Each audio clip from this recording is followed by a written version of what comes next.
excited to meet somebody's message, Jeff.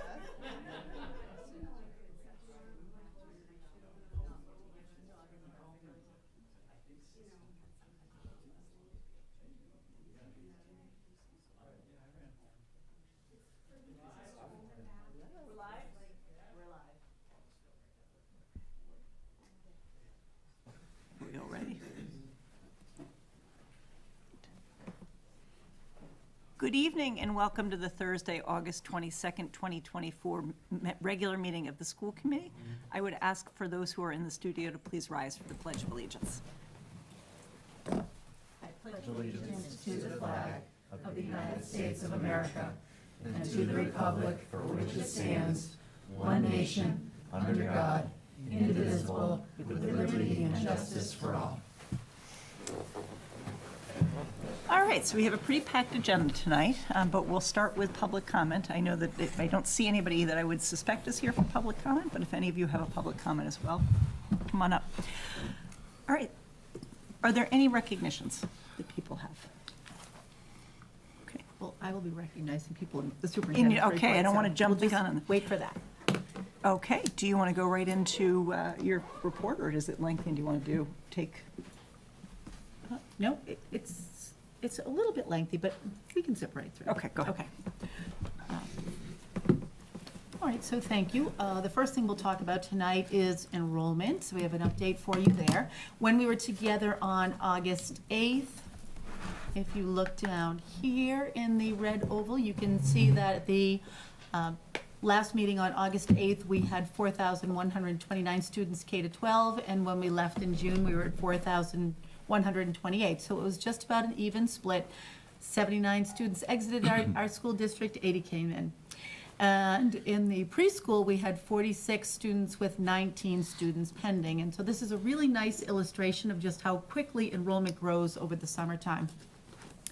So today, we have 74 students with 6 pending in the pre-K. So the old 65 has grown to 80 in just 2 weeks' time. Wow. And when we take a look at where we were on August 8th, we had 4,129, and today we have 4,154. So if we add our pre-K count to the, our K-12 count to the pre-K count, we have 4,234 students.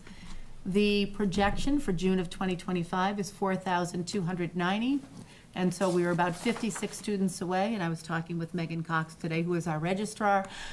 She thinks we probably have about 10 students not reflected in this number right now. They're just piling in now because school will start on Wednesday.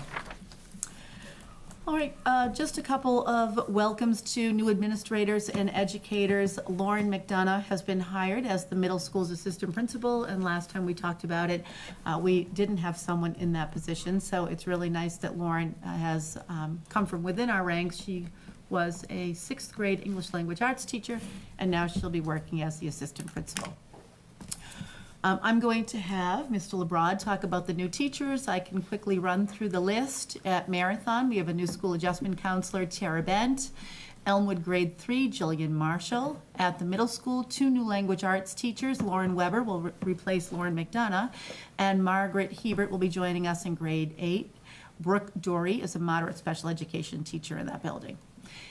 We have 2 new drama teachers. So Michael McKeon will be the middle school drama teacher and Kara Sullivan the high school drama teacher. Mark Odicki will be a new high school guidance counselor. Shay Ellard will be a .6 English teacher and a .4 social studies teacher. Luke Thunberg will join us as a chemistry teacher, and Colleen Stewart will be working with intensive special needs students. Also at the high school, we have 3 new hires in the World Language Department, all teaching Spanish. Jessica Garcia, Erin Stevenson, and Lindsay Wilk. And then high school, middle school, shared school nurse, Jennifer Goulet. She's replacing our friend Kelly Burke, who had been here for a very long time and retired in June. So we spent the last 3 days in new educator orientation in Hopkinton, and as Dr. Kavanaugh just shared, we have a host of new educators. Classroom teachers, specialists, related arts teachers, therapists, nurses, runs the gamut across the pre-K to 12 setting. What we're really excited about is actually and it speaks highly to our community, is the class that we brought in this year of new educators, exceptional, but small, because we're not actually replacing that many people. And what that hints at is our educators are really staying. They're committed to Hopkinton. They're finding it to be a high-quality place for them to conduct their craft, and we're really excited about that. That said, amongst the educators that are joining us, as you can see, there's a couple shots from the last couple of days. You can see that they were able to connect, they were able to collaborate, and perhaps most practically and importantly, they were able to prepare. So you can see some shots of them analyzing a text together about what tools students really are going to need to be successful moving ahead. You can also see them as part of an interactive group where they were learning about the district's priorities around social emotional learning that were led by two of our assistant principals. On the next panel, you can see that they were working with our Equity and Access Director, Jen Suker, learning about one of our tools to make sure that we are providing the most equitable, accessible curriculum across the board. And then one of the high points of our 3-day orientation is our new educator panel. This is something we started last year where we actually bring back members of last year's incoming class, and they sit up front and they field questions, things like, what's the best part of working in Hopkinton? What's the thing that Jeff won't tell us about working in Hopkinton? And it's just a really wonderful, wonderful experience. Of all of our educators that are joining us, we tabulated that we have more than 204 years of experience that is coming on the backs of those new educators. So most of them are not new to education. Most of them are coming from another district, which again is a feather in the cap of the great stuff that is happening in Hopkinton. So you can take a look and you can see there's our class right there. Is this typical? What's the average turnover each year? I can say the last couple of years it's been anywhere from 25 to 35. So this year having roughly about 15 educators is really great. And again, a lot of those educators were replacing either new positions or replacing retirements. Gotcha. Yeah, and that's about 5% of our teacher force. Yeah. Yeah. Okay. All right, just a couple of thank yous in here, so this is perhaps where my recognitions lie. I did want to say thank you to our custodians and maintenance staff. You can imagine what it's like to prepare all of those acres of ground and all of the square footage of our buildings over the summer. Our floors are looking super shiny. In our Univents, we have new filters and new motors, and I'll tell you a little bit about that in a minute. And of course, you see Louie and Joe here, and they've got that dolly. You can't imagine the deliveries that come to our public schools. That's what they do for a good part of their day, all day, every day. So I'll tell you just quickly about the filters in the Univents. What we are finding is that some of them at the Elmwood School are the original motors in those Univents, and they've been there since the 1960s. And so the wires going in obviously have some kind of sheathing around them, but they're getting so old that it cracks, it's so brittle, and it just leaves the wire. So when the wires are exposed, they are burning out the motors, and so now we're replacing the motors. But it's just been kind of comical watching that happen, and it's not frustrating, it's okay, because there's light at the end of the tunnel, so. All right, and we've had a lot of kids back in our buildings over the last couple of days. I was in the middle school, and the Ignite kids were preparing to welcome the incoming 6th graders, and you can see that they are building some kind of theme as they do that. These two ladies on the right were very creative with their minions, and the minion hats, I would imagine, took them hours to build, but they were not daunted by that. At the Marathon School, they have been doing kindergarten orientation. You can see our kids practicing get on the bus. So they get on the bus, they wave bye to their parents, they take a ride around the parking lot, and they come back. And as Mrs. DeBoe will tell you, you actually watch some parents get a little misty just watching their kids get on the bus for the practice ride. So you can imagine how they'll be on opening day. At the high school, our rising 9th graders, they were meeting with their Unite mentors during orientation. A lot of great photographs from that event. So you can just see ice cream trucks, kids checking in. Looks like kids are having a great time. Outside, there was a great club fair, so kids can see what all of the opportunities look like when you get to the high school. Just a couple of quick photos there, the Diversity Club at the Business Professionals of America. And of course, if you go out on our fields, kids are out there too. You can see our trainer and her John Deere Gator that she manages to get around on. Soccer, field hockey, everybody's out there. And we, as all the grown-ups in the district, are ready too. Well, we're kind of ready. That's still what the Hopkins parking lot looks like, if anyone wants to know. But allegedly, there will be asphalt going down there tomorrow and Saturday. And on Monday morning, the teachers should be able to park in that lot. Isn't that what we heard today, Mr. Cotter? It is. So that's gonna be ready for next week? I walked my dog there today. I ran there this morning. Yeah, That's gonna what be they're ready? telling us, yeah. really? Okay. I hope you walk your dog there on Monday and it's dark. I'm just going to say that. Okay, so we are ready for real. You can see our librarians had a nice departmental meeting today. Our HR team is in uniform and ready to go. A nice growth mindset message from the Elmwood School. We were around the Elmwood School yesterday and we saw a mentor, Lauren Cook, meeting with her new to Hopkinton, not new to the profession, mentee, Jillian Marshall. And Mrs. McCarthy was up there spiffing up her classroom. Tori and Z at the middle school working on Tori's classroom. And at Marathon, you can see that the inclusivity dolls have arrived in the pre-K. They were sponsored last spring. You'll remember you approved a grant from the trustees of the grant. Again, at the Elmwood School, Mrs. Tynan and Mrs. Stanley ready to greet kids in the main office, and Dr. Singh was putting the finishing touches on her classroom, getting all the name tags on the desk. Classroom looks great. And just a very quick transportation reminder, because I think transportation is where a lot of people get a little bit mixed up. So student IDs are required to ride the bus. Now, if you are a newly enrolled student, you will get your ID within the first couple of days of school. The bus drivers are aware of this, so kids and families should not be worried if they don't have that ID right away. If you ordered a new ID during the summer, same thing. Your ID will be distributed through the schools. The main office will find you, let you know that they have their ID, and you will receive it. If you didn't have to order a new ID or you're not new to the district, last year's ID should still be active. So you'll just walk up to the bus, be able to scan your ID, and it should work. If it turns out that you need one, you can go right on the website to obtain a replacement. Only one ID can be active at a time. So if you get a new one and then you find your old one in your winter coat pocket, you can't use them interchangeably. Only the most recent one will be active.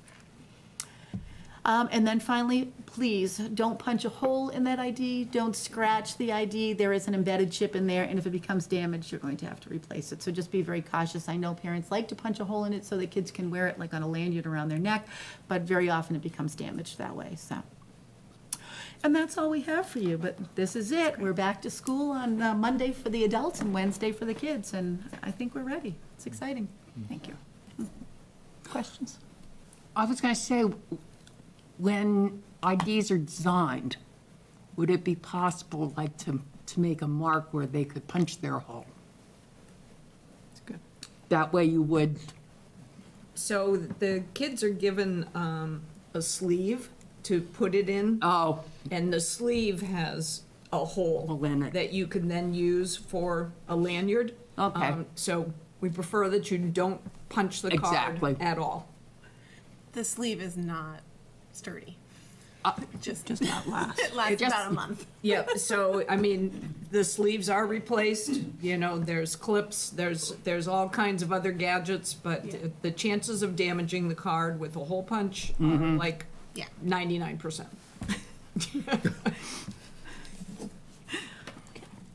Mathematically very high. Mathematically. I calculated that. You've seen a I few. saw you crunching numbers over there. Anybody else with questions? Okay, thank you.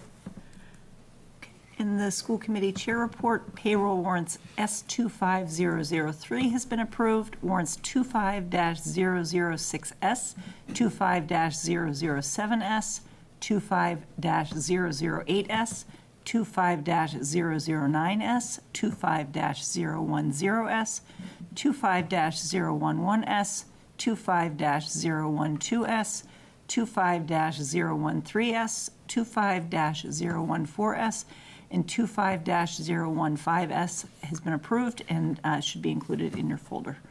Are there liaison reports that people have?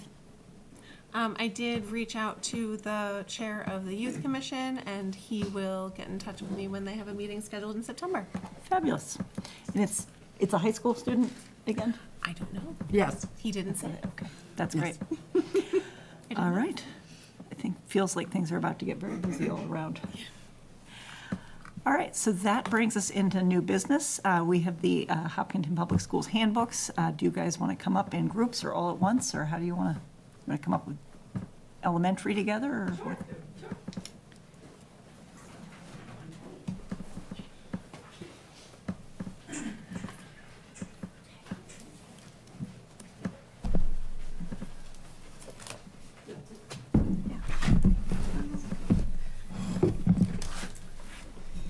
Welcome.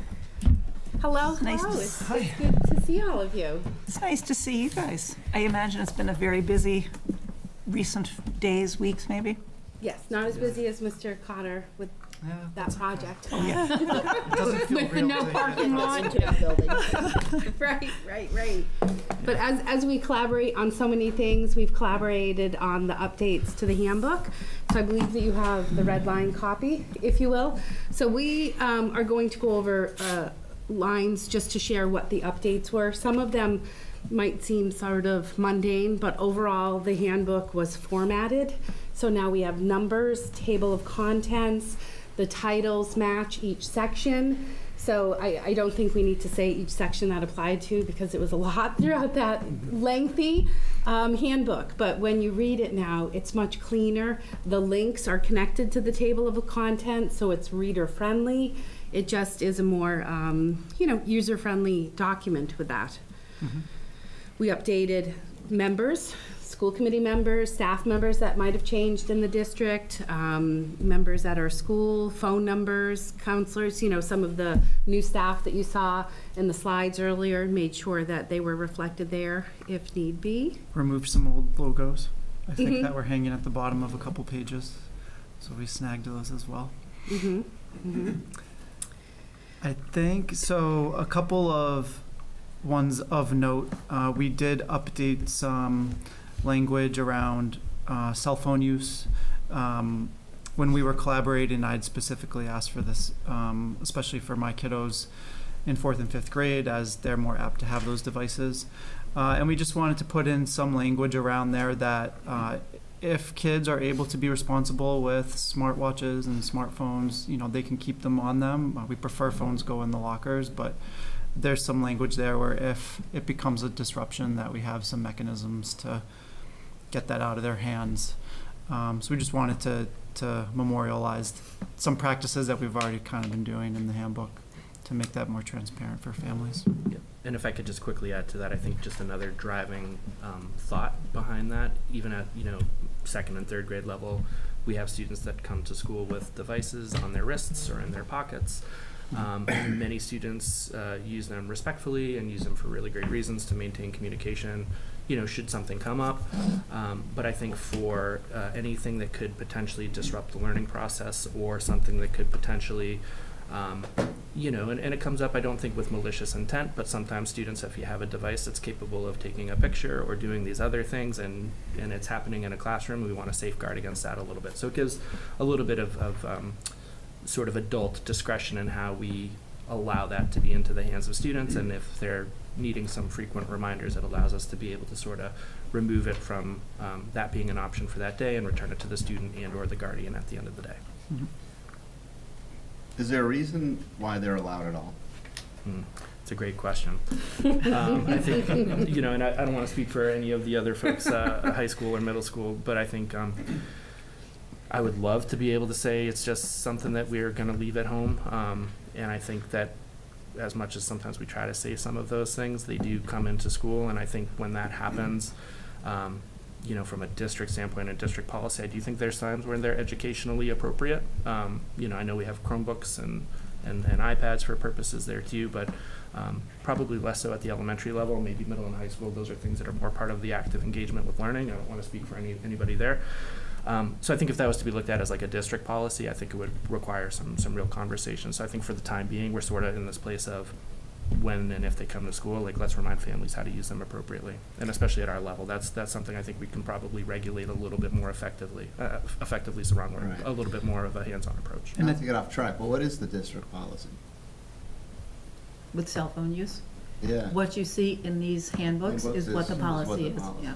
And I would say at 4th and 5th grade, a lot of times this is kids' first times walking home or going downtown on early release days. So I think parents want to be able to connect with their kids, but at the same time, they have no reason to really have it on their person in school, right? So it's very easy for us to say, just keep it in your locker. And for the most part, that works well. Got it. Kids aren't on social media and texting as much at this age, trying to, meet up during school, things like that.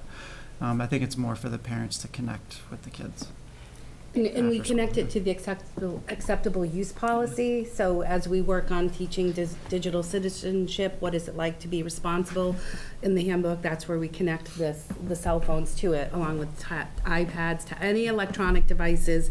And we've added including watches, because over the years that wasn't even in there. But now we've got watches. And quite often it's a novelty, which, at our school we've had smart watches come in. And unfortunately, we've had them break, and that's the natural consequence, because they're really young, and that's Seems so an odd that- expensive lesson to learn. Yeah. But and often, even though the child might be able to use it appropriately, it might disrupt others because of the novelty. So we've said it needs to be tucked away because it is interrupting the learning environment. The high school and the middle school, I think, are more restrictive in terms of they have to be put in. I don't want to steal your thunder, but I did see the memo that went out that that they have to be. They can't be out in the classroom. They have a place where they have to be. Oh, okay, great. I think, did you have another? No. Yeah. Got it, thanks. Another addition, we did make a addition to the attendance, where we just wanted to add in some language that for students to attend after-school events, that they should be at school for at least half the school day. We've just had instances where kids are not at school and then want to come to enrichment programs or different after-school activities, and I feel like they should be at school in attendance in order to be at those events. So there's always exceptions, so we left some flexibility in there for that, but just wanted to provide some clarity around that expectation of attendance at school. I think the most significant change is updating the discipline language and the suspension language. When you look at the red lines there, you sort of see whole sections wiped out. So the reason being is that there were changes in the law to student discipline and suspension, so it's ensuring that we are up to date with that. The new language includes restorative measures, and the change with that language brings us into compliance for the upcoming civil rights audit this winter by DESE. So we're trying to make sure that we're ahead of the game. And that language, you're going to see that in all of our handbooks, so we can just sort of say that's the reason why. And the whole sections were swapped out. We had our school lawyers look at that, make sure we were appropriate and correct with all of that language so that it matches exactly as it should. I think it's also more readable, clearer. It is. Our looking now, we wrote it more in a narrative format, and it was, it's hard to follow now that you see the improved version. The new update is more clear and direct for what all of those steps and of those processes and measures mean. Only other point I would add to that is in terms of practice, and I'll allow you to speak for yourselves at your school. I don't think anything that's been added in terms of the legal side to what's in there is changing really the practices that we have. I think we've done a really good job of sort of adhering to that, especially elementary level. Restorative practices are a big part of what we try to do with kids. So in terms of how it looks and feels for kids every single day, I don't know that that's going to really feel too different, but it just clarifies it from the legal side, making sure that we're up with the most current information and the guidance that we have. So. Yes, and I would agree with that. I don't see it changing what it looks and feels like in our buildings. Yeah, and I think these laws changed, it might be almost 2 years ago now. And our practice changed when the laws changed, but our language didn't change. Correct. Another update, we changed the broadcast stations. If there's a closing for weather emergency, some of them have changed their, little signs or whatever they are on TV. So that's a minor update. Little tweaks to years in the letter if we needed to update that. But that's really pretty much it. Yep. Still a lengthy document. But hopefully with the table of contents, you can find things with greater ease. My name is spelled wrong. It is. Let me look at that. Since you're editing it anyway. First name. The A and the I. The I is after the M. Yes, okay. We've had a number of versions here. There's a lot of different ways to spell Jamie. Yep, okay, I just fixed it in the red line Deceptively version, so My then. family is also an IE at the end with mine. So. Okay. I apologize No problem. profusely for that because. Oh, that's a really minor. Okay. I'm not concerned at all about that. But those Figured it things, should be right. I'm glad that you pointed it out now, and that sort of trusts to do that because I accept that and we've changed it. It's already changed. Thank you. Thank you. All right. Anybody else? All right, thank you. Are we gonna, I think, just approve them as in bulk at the end? Great. Okay, thank you. Sounds good. Thank you. Thank you very much. Okay.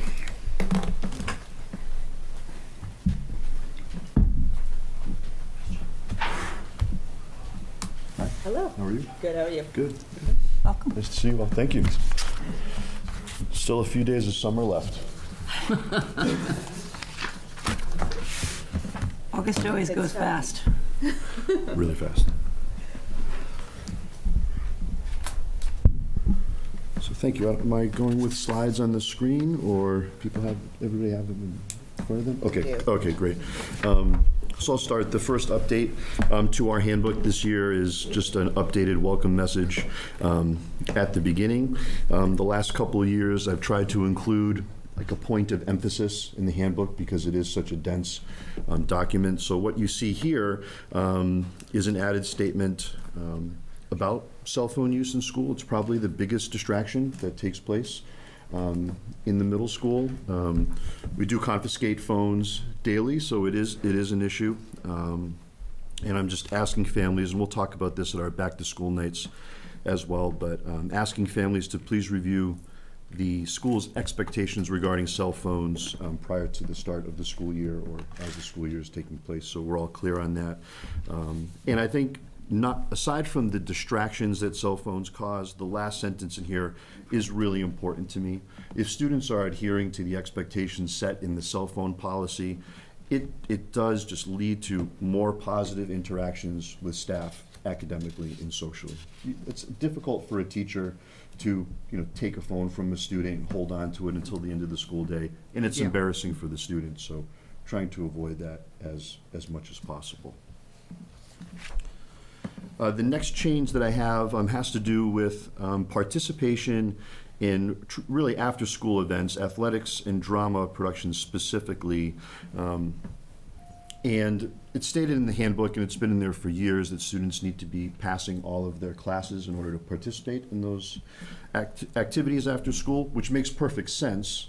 However, I did think there was a missed opportunity here to allow kids to stay involved in an after-school activity that they might be really passionate about and looking forward to, and use that as an opportunity to leverage a progress report, conversation with the guidance counselor and their classroom teacher to earn and maintain a passing grade in order to take part in that activity. So looking forward to working on it. We tried that with a couple of students.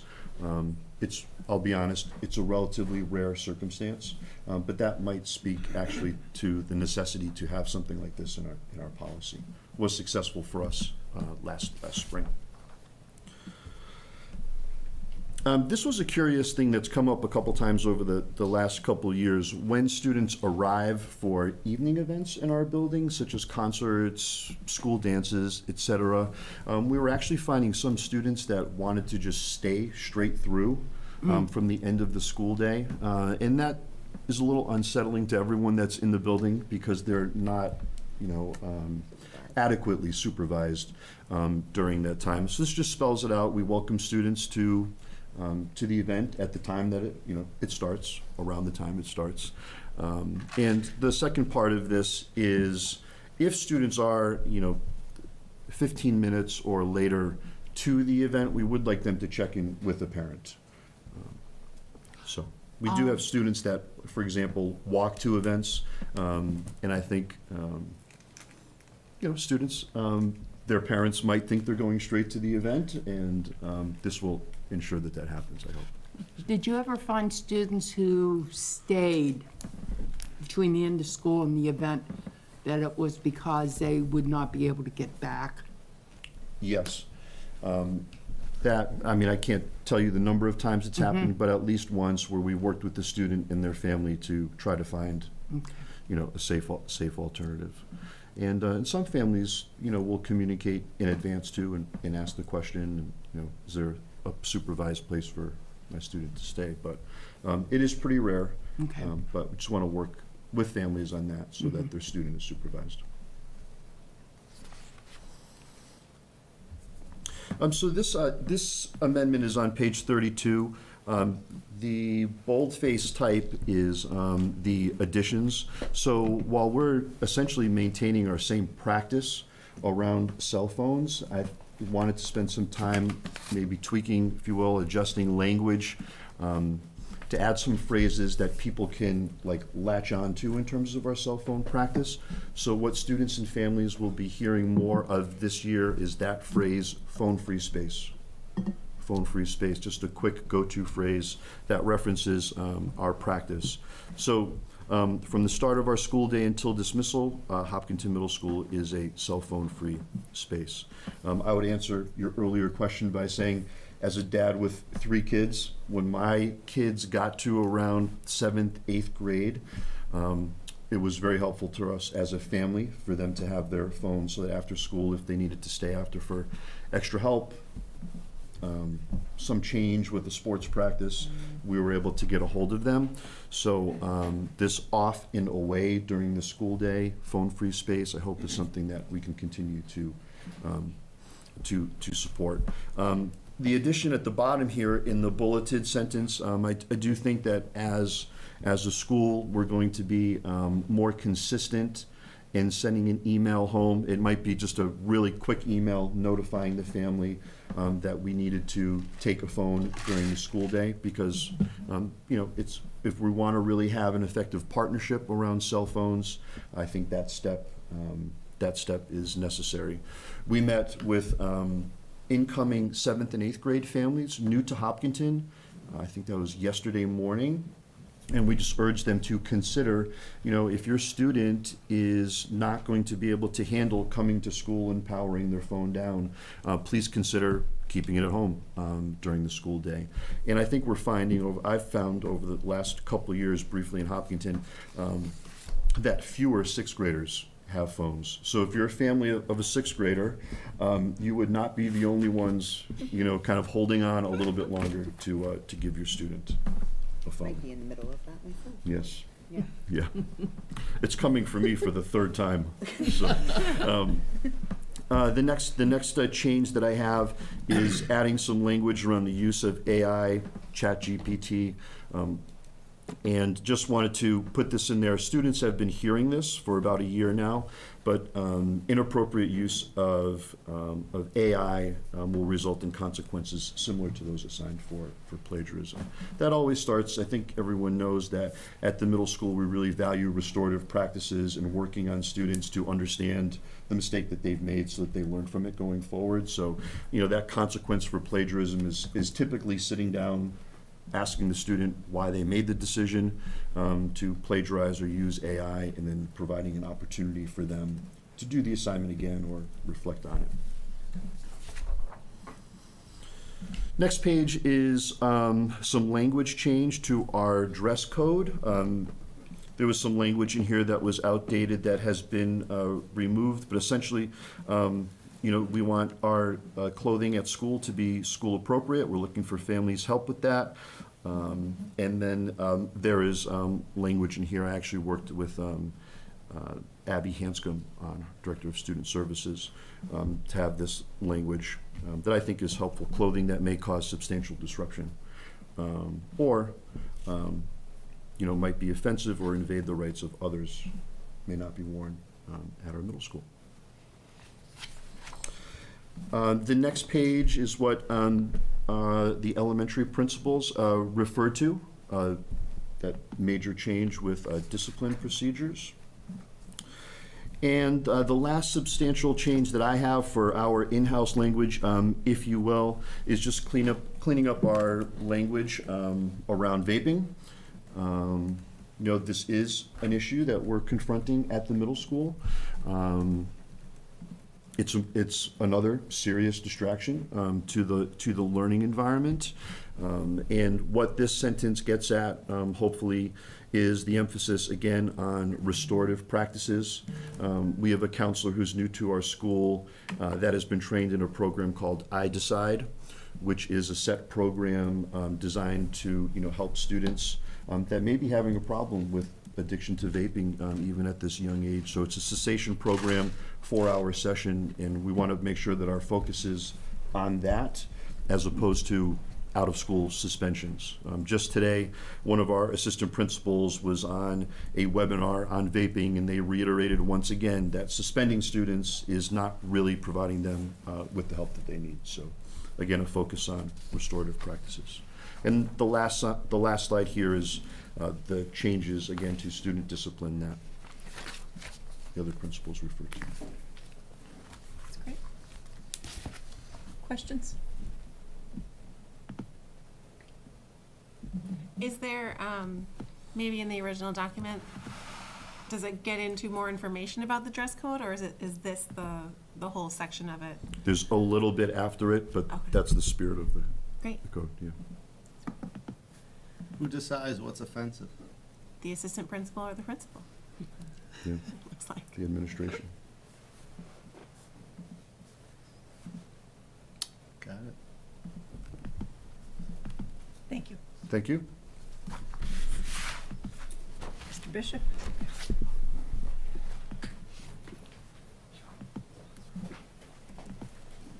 All right. Hello, everybody. Good evening. Nice to see you. Hope you all had a nice summer. You too. So we're excited for the upcoming school year. I know Dr. Kavanaugh showed some photos, but this week the school's coming alive with sports and all the different orientations. So feeling good about the upcoming year. And I think to ensure a safe and supportive transition back, you got to make sure you have your policies and your procedures and your handbooks where they need to be. So I'm excited to come talk a little bit about what we're looking to add and some tweaks we're doing. All of the changes are from feedback we got from different stakeholders. So we usually do some surveys at the end of the year, and we've gotten some feedback from parents, from staff, and from students about some areas they'd like to see improved. And I would say parking, cell phone, and travel absenteeism were the ones that kind of rose to the top. So I'll go through some of the additions first and then some of the kind of language tweaks. So our first addition is around extended absences. And so we are seeing an increase in students traveling and having extended absences for periods of time, oftentimes outside of the country. And so we have a policy in place for students. As you probably know, we have an attendance policy. If a student misses more than 7 classes in a semester, they can lose credit. So if a student is traveling for a particular reason for more than 7 days, we have them enroll for their time in a home education plan. And they usually do that through the assistant superintendent's office.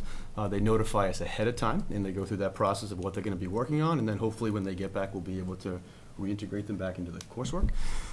So we wanted to make sure we had that in our handbook. It's a policy we've been using. We've been communicating that with families, but we haven't had the specific language in the handbook. So we wanted to make sure that was in there, so we're upfront, transparent, communicating with families ahead of the school year if they're going to be making some plans to travel during the year.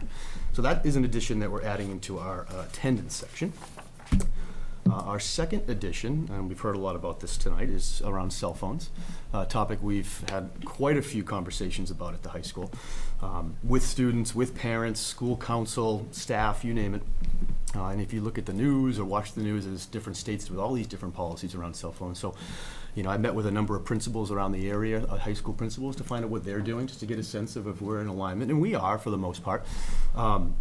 In the past, we've allowed students to have their phone before and after school. during lunch and in between passing times.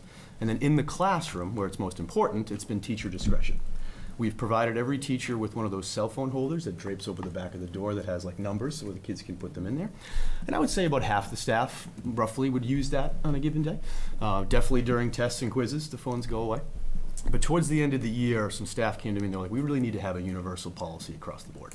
You know, it's hard if you're saying it's okay and then you're saying it's not okay, right? It causes some friction. So I said, I totally understand, we'll do that. So now we're making this, the statement that phones are off and away mandatory during class time. And that includes if a student wants to leave and go to the bathroom.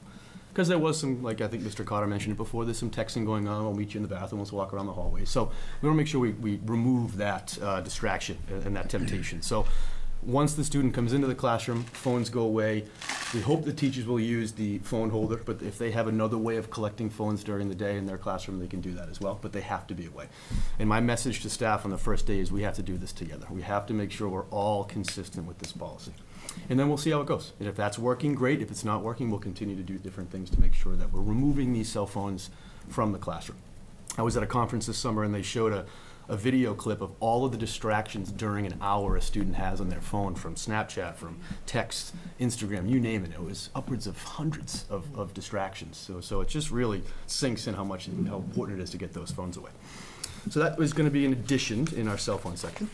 And then the third addition, my colleagues, my principal colleagues did a nice job of mentioning this already, is some of this language around suspension that Abby Hanscom and our attorneys have helped us put into the handbook.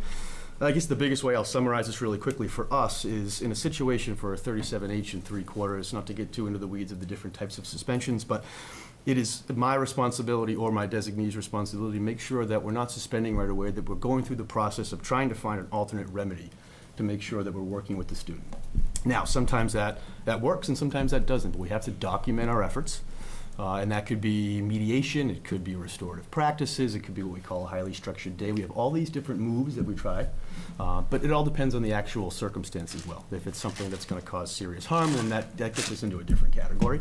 But we have been doing this now for a number of years. We're just kind of making sure we have this in our handbooks, as stated. So those are the three kind of additions to the handbook. Mr. Bishop? Yes. Explain a highly structured day. Yeah, yes, thank you. Yes, it's something that we incorporated probably 2 years ago, and basically we wanted the consequence to fit the crime, so to speak. And so there was a lot of times where a student, let's just say it's a cell phone situation. We've had a few teachers come to us and say, we're having trouble with the student with the cell phone, right? I know we're talking about that. So a highly structured day, we meet with the parents, we call the student in, we come up with a contract and an agreement of 2 or 3 things for one day or week, right? Could be a highly structured week, could be a highly structured day, where you have to drop the phone off in the office. And then you pick it up at the end of the day. And then on this piece of paper, you bring to each one of your teachers that you're doing what you're supposed to be doing, you're on time, you're behaving in class. The teachers will check off. It seems a little old school, but it works. They'll check off that they're doing a good job. They bring it back to the office, and then we give the phone. So that can go from a day, it can go for a week, it can go for a month. We've done a lot of that with tardies, students that are chronically tardy for different reasons. We try to kind of do that where kids are getting there on time, getting it signed off on, and then we will give them their privileges back. So it's one of the many restorative practice kind of ideas that they give you when you go to different conferences, and it's worked for us. So it's not cookie cutter. It's whatever we feel like as a group, family, team, student that would work for them. Yeah. So I can bring an example to you next time I come. Oh, that's good. I got it. Okay, all right, awesome. So then going to some of the just language changes. This is in our drugs, alcohol section, page 35, around tobacco. So this is the language from this past year. And if you go to the next slide for me, Dr. Kavanaugh, this is the updated language. Not a significant change, but we wanted to add tobacco/nicotine. And then at the bottom of that, add oral nicotine products. We're seeing an increase in what's called ZINs. I'm not sure if you're familiar with that. It's tobacco packets that students will put in their mouth between their gums and their lips. So that has been on the rise. And so teachers have been talking to us about it. Students have come to us a lot about it. So we want to make sure we put something like that in the handbook. Also, I'm not sure if Ricky will talk about it, but it's also something that violates the MIA rules when it comes to student athletes. We want to make sure that we had this in our handbook because we are seeing an increase in ZIN use at the high school. Another kind of change is around parking. That's another topic that we've had a lot of conversations with at the high school this summer and over the school year. So as we continue to grow and our enrollment continues to increase, and it's been great, we've had buildings built, we've had additions built, but we haven't expanded our parking. And so when I started here, this is going to be my 20th year, time flies, we could have all the seniors park there, all the juniors could park there, and that wasn't a problem. Now we're at a point where only the seniors can park there, barely, and only a few juniors if there's extra spots. And so we've had to be really over-the-top, transparent, communicative to the families about this, because oftentimes juniors don't really want to ride the bus, right? And then if they're dropping off, that's more traffic every morning. So we're trying to figure out the best course of action when it comes to parking. So we have enough spots for the seniors. Unfortunately, last year with the middle school solar panel, we lost those spots during the year. So it was a little bit of kids parking everywhere. And then this upcoming year with the Hopkins project, we do have a lot back there that some of our juniors used to park at, but we won't be able to park at that this year because of the construction. So we are limited even more so on space. So we just wanted to be upfront about what our policy is around parking. So seniors will have a spot. We're actually lining the spaces and numbering the spaces so the students know where they should be parking. And we're doing that same thing with staff, because we had a lot of concerns from staff last year that sometimes kids are parking in that lot or parents. And so it did get to a point where we said, okay, we really need to tighten this process up a little bit. So if you look at this language, that was last year's language. This year's language just kind of states the different lots that will have assigned numbered spaces for our students, which they're very excited about, as you can imagine. And also we put in the idea of other incidents that students might, tardies, other disciplinary incidents that might contribute to you not getting the parking spot you want next year.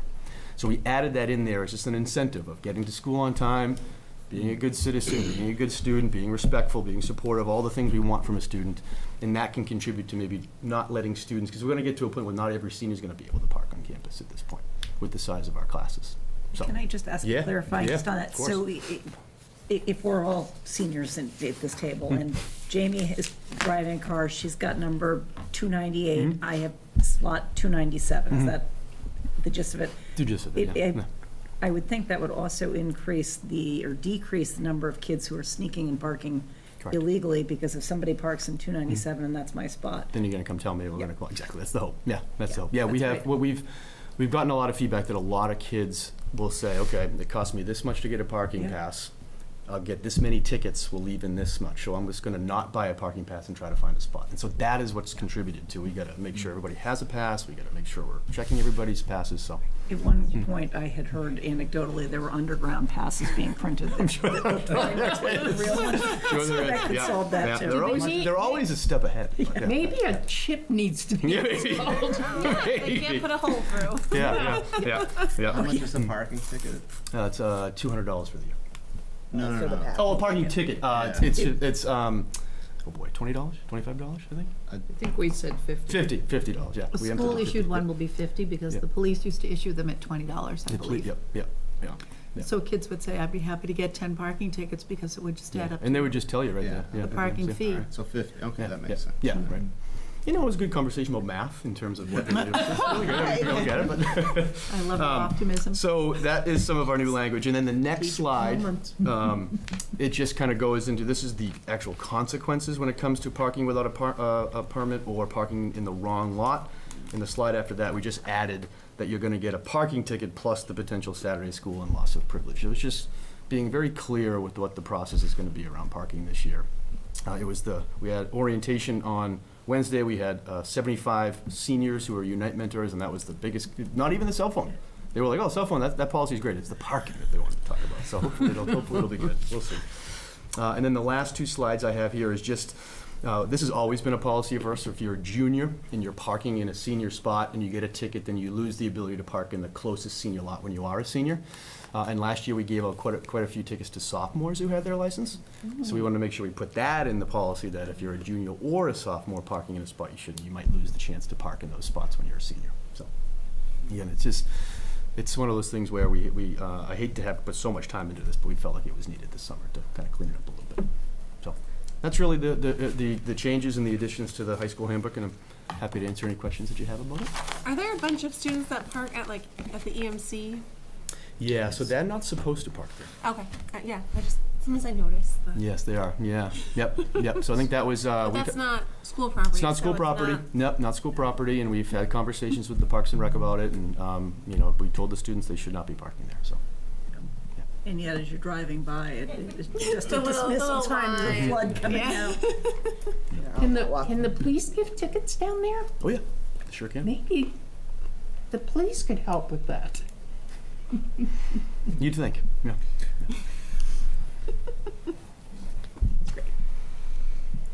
Thank you. Well, is this, it seems like their parking is a huge issue. Have we ever considered adding more parking in that area? Parking garage.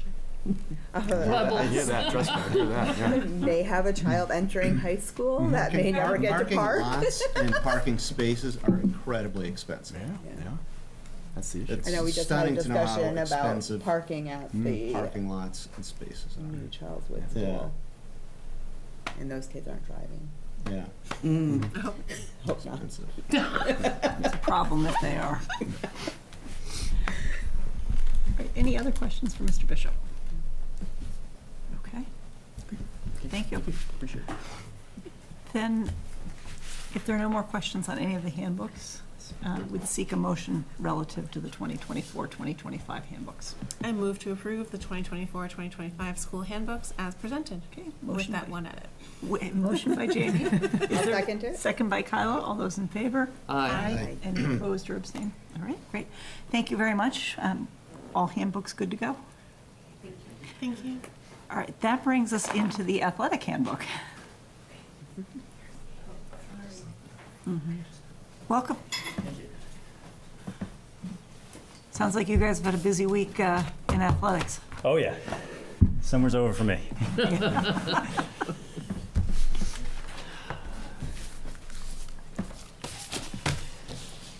So a lot of the changes specific to athletics in our athletics handbook are updates that haven't been made in the last several years, maybe due to the turnover in the position, maybe due to COVID.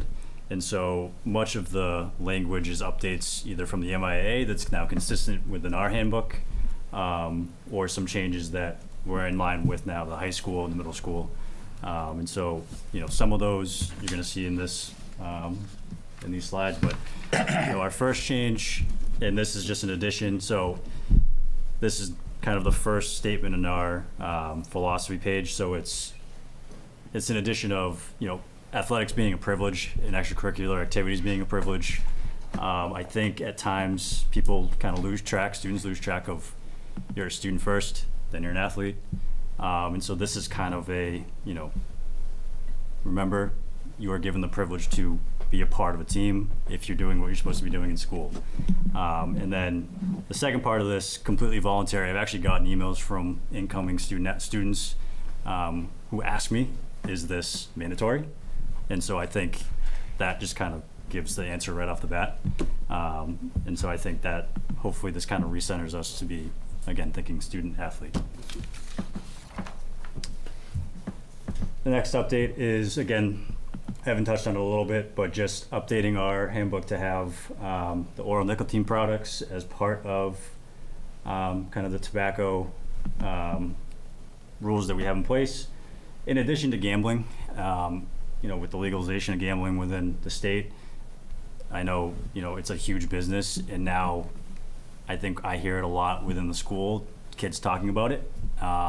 It's something that's hard to catch, quite frankly, because you don't really see the, money exchanging hands or anything like that, but it's important to have this in here as, again, to remind our students and our student athletes that this isn't acceptable and it's not legal. And so it's the same discipline as a tobacco violation. So if hypothetically someone was caught exchanging money in gambling, they would face a 25% suspension in the first offense. Second offense would be a 60% suspension of the year. Can I just ask a quick question on Sure. that? So is the problem that has been found related to gambling on high school athletics or just gambling at large?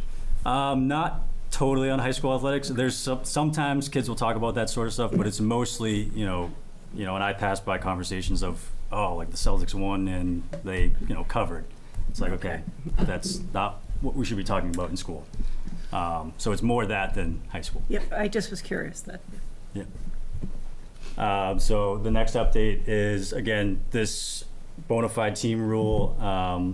It's an update that was changed in the MIA last year, and so I'm updating it in our handbook to, again, stay consistent with the wording in the MIA handbook. Next one is actually just the inclusion of our anti-bullying plan.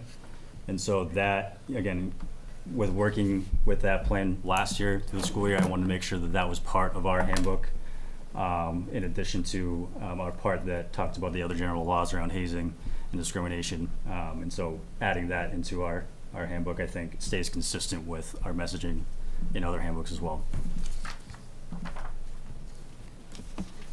One of the additions that I've added is an athletic activity fee kind of late process. So last year, I came upon this a lot where we had students, and they're not necessarily students who are new to the town or anything. They're just kind of students who are late to the game with signing up.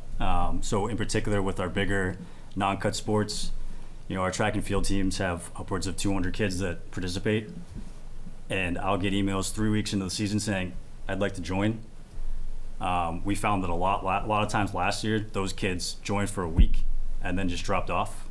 And what it ends up happening is it adds like another thing that our coaches have to think about and takes them away from their kind of coaching duties. And so this little rule that we put in place is, I'm hopeful that it will help cut down a little bit on those. I don't know if I want to do this or not. I'm going to sign up. Well, I don't have to pay a user fee if I quit a week later. And so this is just kind of in place to help with that process and really help out teams that have huge numbers that are non-cut. And so, for the fall, I have a deadline of the Friday after Labor Day. A lot of that is because we have a lot of new students coming in. Sometimes they come into the school, that first week of school, and they don't know that they can join a team. So I'm giving them a little bit of like a leeway there. Once we kind of get into the winter and the spring, that window is a lot shorter, just knowing that kids are already in school. Messaging has been sent out to everybody about when to sign up. And so it's the first Friday of the season in the winter and the first Friday of the season in the spring. And so if a student wants to sign up, they're going to be required to pay the user fee up front. Obviously, there are exceptions for students who need financial assistance, and those are kind of case by case. But hopefully, again, this helps with kind of our numbers and our coaches, and helps, curtail the kids that are joining for a week and then leaving.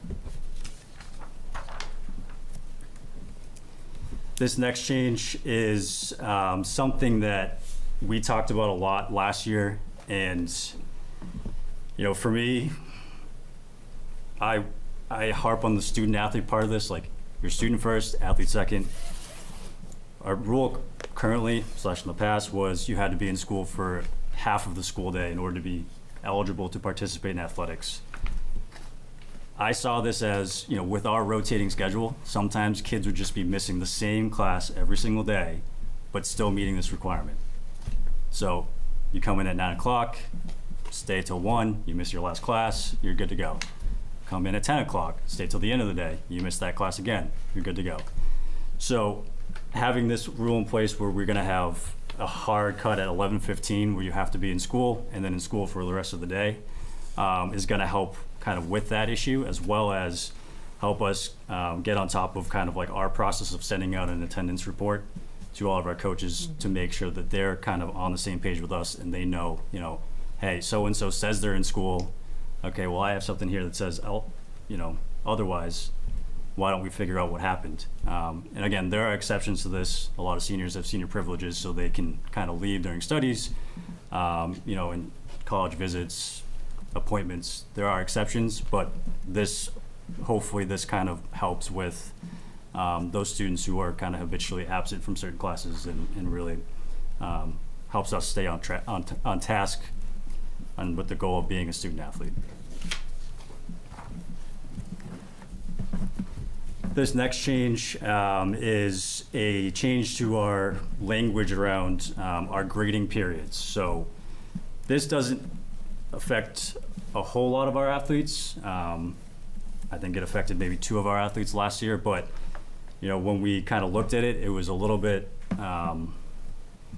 murky, little gray areas there. So we decided to do this as an opportunity to kind of like, here's specifically what we're going to do when we encounter these situations where we have student athletes in danger of becoming academically ineligible.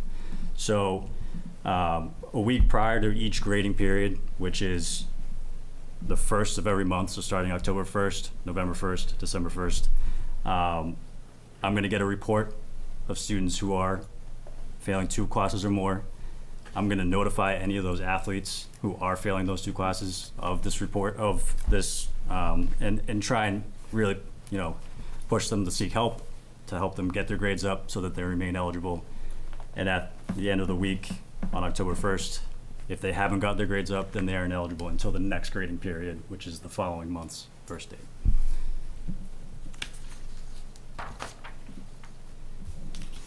The next edition is really an update and a little bit more intensive captain's part of our handbook. I think what I've seen is that our captains are great people. They are role models. But they have a little bit of, I don't want to say entitlement, but there's a little bit of like a shift in kind of like, deserving to be a captain versus earning to be a captain. And so, having some updated language in here about, portraying yourself as a role model within the community, in the school, on the field, with your teammates, being inclusive, really kind of resets that expectation. And then included in here is, our captain's councils, which we'll have 3 a season, which will take place during school. So, expectation is for all of our captains to be attending those, as well as completing the bullying, hazing, and inappropriate behaviors course, which is consistent with our Hopkinton anti-bullying plan, and it's consistent with the coaches having to take that course as well. And so again, this is just a kind of a revamp of our captain's section of the handbook.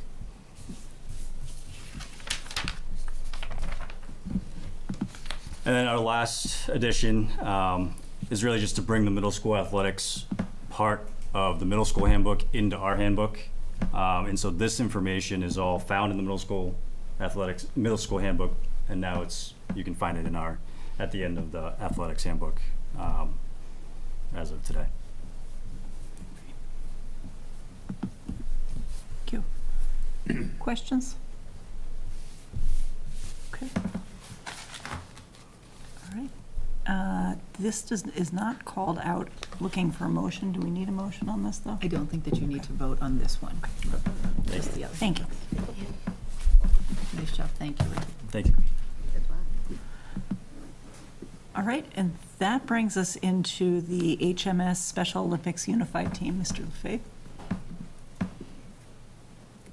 You're on schedule. On the dot on schedule almost. Welcome back. Thank you. I have the memo up on my phone in case I need to refer to it. So thanks for receiving this memo and entertaining the discussion tonight. This is part of our school that's really important to me. So I appreciate you listening to this idea. Earlier this summer, Ricky, Nicole Smith, one of our special education teachers, and I, and Chip Collins from the high school met with representatives from Special Olympics to learn about Hopkinton Middle School earning the designation of a Special Olympics Unified Champion School. And what does that look like? What is that criteria? So this memo represents some of the work we're going to do to take a step towards that designation. I just think it speaks to our value that we place on inclusion. So for now, this memo is a little bit of a heads up of a couple of coaching positions that will be coming as a result of seeking this designation. So we, this fall, will be running a unified bocce program.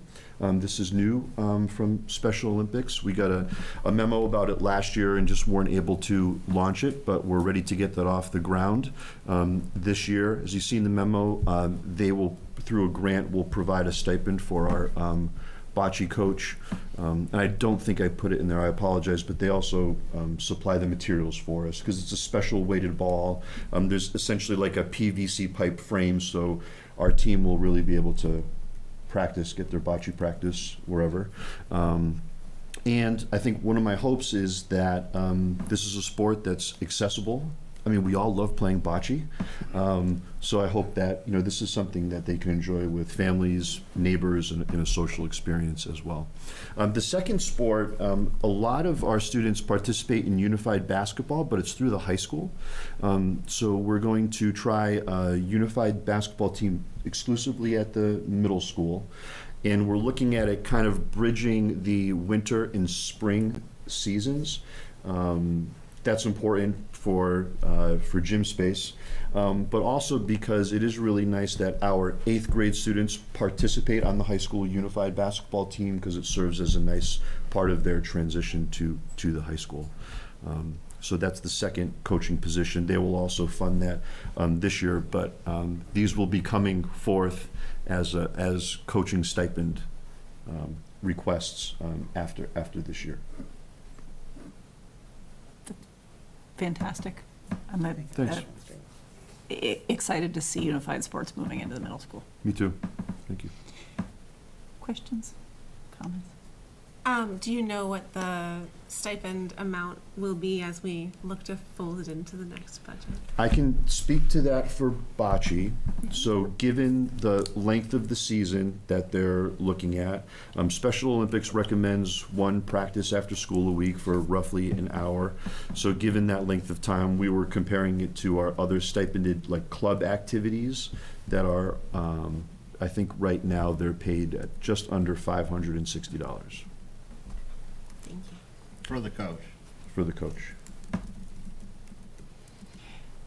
And that's part of how we looked at stipends during the last negotiating contract for the teachers, was looking at coaching stipends and as well as non-athletic stipends that we have, so that they would be comparable in terms of the amount of work being done for each one. And we would work through this with the HTA as well before we put the stipends into place, because those have to be negotiated, because it would become part of the collective bargaining agreement. Would there need to be potential para support for the student athletes? I would expect that. So would that be an additional cost? I was gonna say, it's like, Eventually, yes. Probably. Yeah. Yeah. How much $560, that doesn't seem like a lot, is it? It's not a lot. I know, it but doesn't. It's such a great it's not. program. Just I don't know how to respond to that. I just trying to put it, other than to say it's not a lot. Yeah. So, I think as Dr. Kavanaugh stated, it's a stipend that needs to be negotiated, so Okay. we may be a little ahead of ourselves stating what that would be. Right. sorry. I want to ask Susan, just, and you may not know the answer tonight, but just in general, bouncing off of what Jamie had said, how much para support is provided, do you know, typically on our high school unified teams? It really is student dependent, Okay. so that's hard to say. Yeah. But so it's something that we're prepared for because we've done it, is I We think we do that at the high school level for beyond unified, even if students are participating in any Other kind of sports. after-school activity. Sorry if I should probably know the answer to this, but is there, I know for certain sports, the high school or maybe the middle school, there's a fee to play certain sports, right? Mm-hmm. Would this also be something where there's a fee to participate in the unified sports? Is there, at the high school, is there a fee as well? I'm not I sure. don't know who would know. There is. There is. There is, Yes. okay. So I would wonder too, though, because the other sports that we have in place with the athletic fees are based on basically a 5-day week. So if we're looking at one practice, and would you say one competition kind of a thing, that the model might be different, I would think, for the athletic. And I know it's way ahead of where we are, but the athletic fee might be structured differently if it's not a 5-day a week. Well, I'm wondering You have after-school clubs, right? I do, yeah. Which is, sponsor of that club gets $560. Correct. Many clubs receive that. Yeah. Okay, so basically, it's functioning like kind of like an after-school club then. Yeah.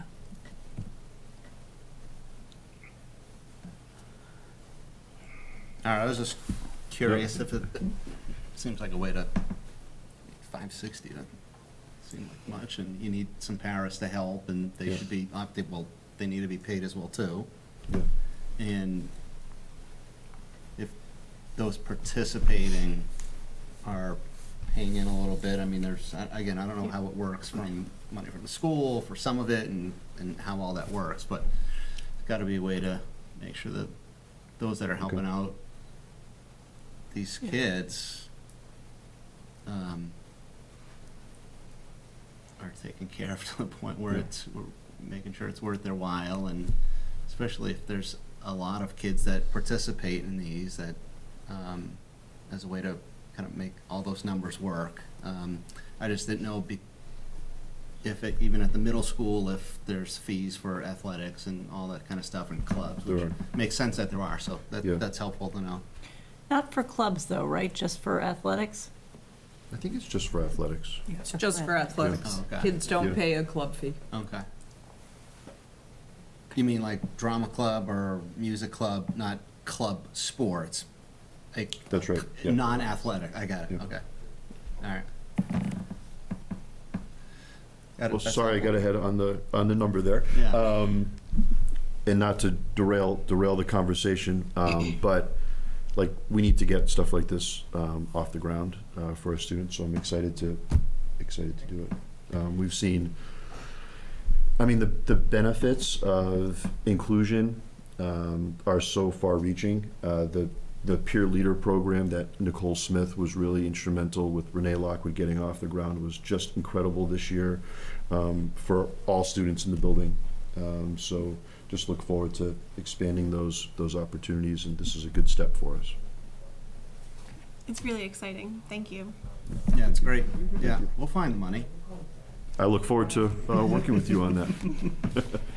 Well, and the good news is we're getting money from the Special Olympics. We are, so they'll help us in our Yeah. pilot year. That gives us a year to figure it out. Yeah. Yep, And we'll have some great data of all the wonderful things that happen from the program to support it. we should, yeah. Great. Just wait till we get real bocce uniforms. It's gonna be awesome. What's that look like? Yeah, what's a bocce Yeah. uniform? We're about to find out. All right.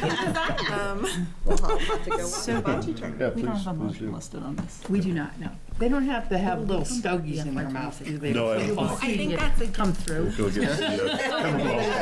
Yes. Just the high school kids can. Oh, just the hot, that little So that people know. bubblegum ones. Thank you. All right, thank you very much. Appreciate Thank you. that. Look forward to hearing more about it. All right, that brings us into the Hopkins Lower Middle School project update. Welcome. Thank you.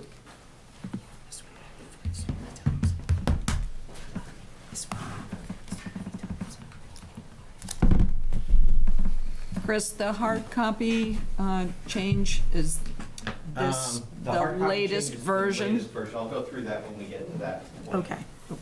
I'll hold on to them till then.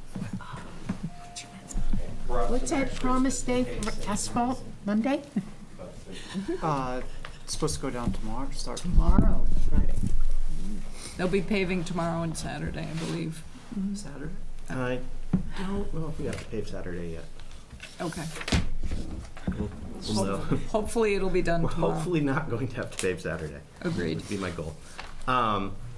So Matt and I are joining you this evening to talk about the return to school at the Hopkins School. Construction is an exciting time, and it is also a stressful time, and when you're in school construction, the return to school is always a big day. So we want to make sure that we're prepared.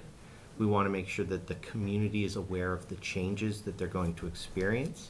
And we thought this venue presented a good opportunity to continue our communication that Matt started earlier, I think last week with some of your Zoom calls, and some of the information that he's been sharing with parents about what you would see when you return to school. On the screen here, I have sort of where we were, where Hopkins was when the project started. There was quite the configuration to get into the parking. And anybody who has visited Hopkins knows that if you have to go there in the middle of the day, your chances of parking somewhere are poor. We're not entirely able to correct that as much as the final project will, but we have increased the amount of parking with the plan that we put forward.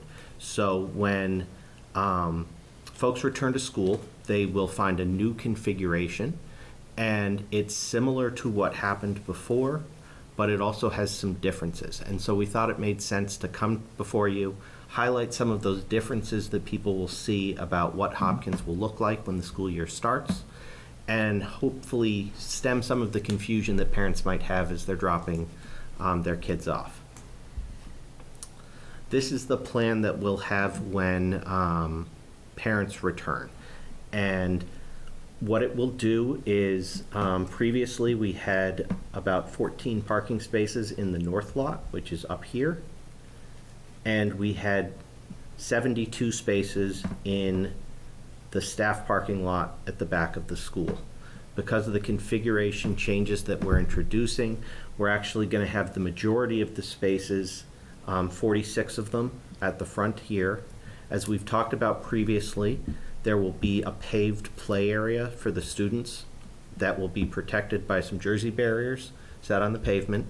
And then there's a grassy area that will remain, and that'll be a mix. That'll be a mix of PE uses and recess uses, as well as uses of some of the surrounding fields. The construction fence will be in place, and we've been having lots of conversations to make sure that we tighten up all the edges so that we don't provide any opportunities for mixing of the construction and the children. And we're paving a path around the fence that will be mostly in place at the start of school. We do have some work that we're trying to advance to make next summer a little bit easier. But that'll provide a pathway for kids to access the playing fields that are going to be utilized for PE, as well as the path for kids to safely reach fire drill assembly areas so that they don't have to walk in any unsafe areas in order to reach those fire drill areas. So safety is the number one thing that we're looking at. We're also going to be meeting with the school administration the day before school starts to make sure that we've put as many eyes as possible on any issues that could arise. And we've also looked at addressing some of the issues that the permanent project will address, at least on a temporary basis. So if anybody's driven the Loop Road lately, we added some additional jersey barriers at the end of where the bus drop-off was. So previously, kids would actually get on the bus in the start of the staff parking lot. And so now we'll have a continuous path along the side of a protected bus route or a bus lane so that we can line up all the buses involved in that one lane and board the kids similar to how they were boarded before. I wanted to highlight sort of that overall. The other big change for any of the disabled users of the school in Hopkinton, to ensure that we have an accessible route throughout construction, we've relocated all of the ADA parking spaces to the north lot. Previously, they were split between the two lots, and given the realities of temp construction and often having to change things, we thought it was wise to have the most straightforward path into the building that could be made accessible for those users. So if you're a parent and you're headed to pick up, if you have a kid in Hopkins already, you've seen this because you're probably sitting here waiting to be let in to either pick up or drop off your child. I wanted to highlight this because this route really showcases the difference. Previously, you would have been waiting until you passed the little green transformer here before you could turn into the lot. And because we're paving tomorrow and not today, this didn't work out quite as well as I had hoped. But as you approach, you're going to see the start of the erosion control. There will not be a fence. And this will be your turn in to... The weird turn is gone. The weird turn is gone. Fabulous. So as soon as you get to the end of the grass, you're going to turn in, and if I jump back to our plan for a second, you're going to follow this green line. And we'll work with the school to make this available, maybe throw it up on the website and send it out as an email blast to parents as well, if that hasn't happened already. Yeah, it is on our presentation that we've shared already, and I'm including it tomorrow. And so parents will follow this green path in a single line, and they'll continue until they're able to drop off their child.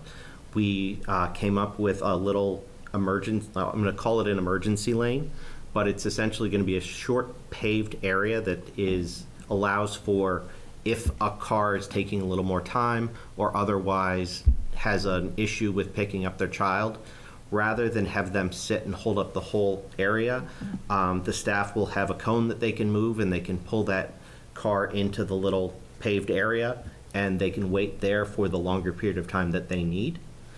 And we also will be controlling this through staff, so there is enough room to bypass a car, so that if staff needs to do so, they can direct a parent to continue on while another car waits, but that will only be at staff's direction.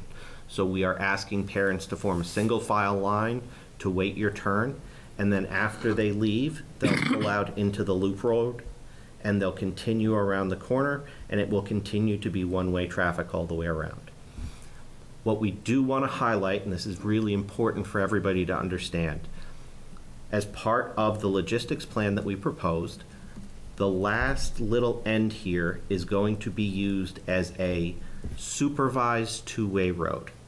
So we'll add signage at that location, and if there is two-way traffic, Commodore will have staff in the area that will be clearly visible and will be directing traffic on a short-term basis so that vehicles can come into the school.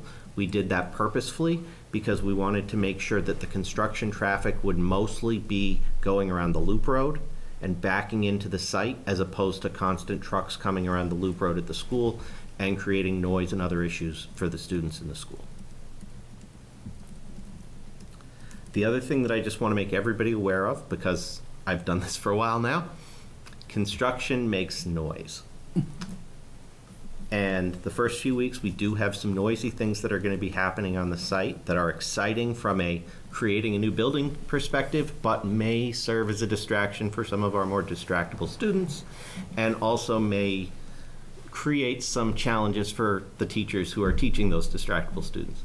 We will be doing some limited rock removal to prepare to build the foundation up, where we've come up with as many strategies to limit that as much as possible. And we'll also be beginning to put in the geothermal wells in the next few weeks. So that is also a somewhat noisy thing that I think was a controllable nuisance when we did the test well.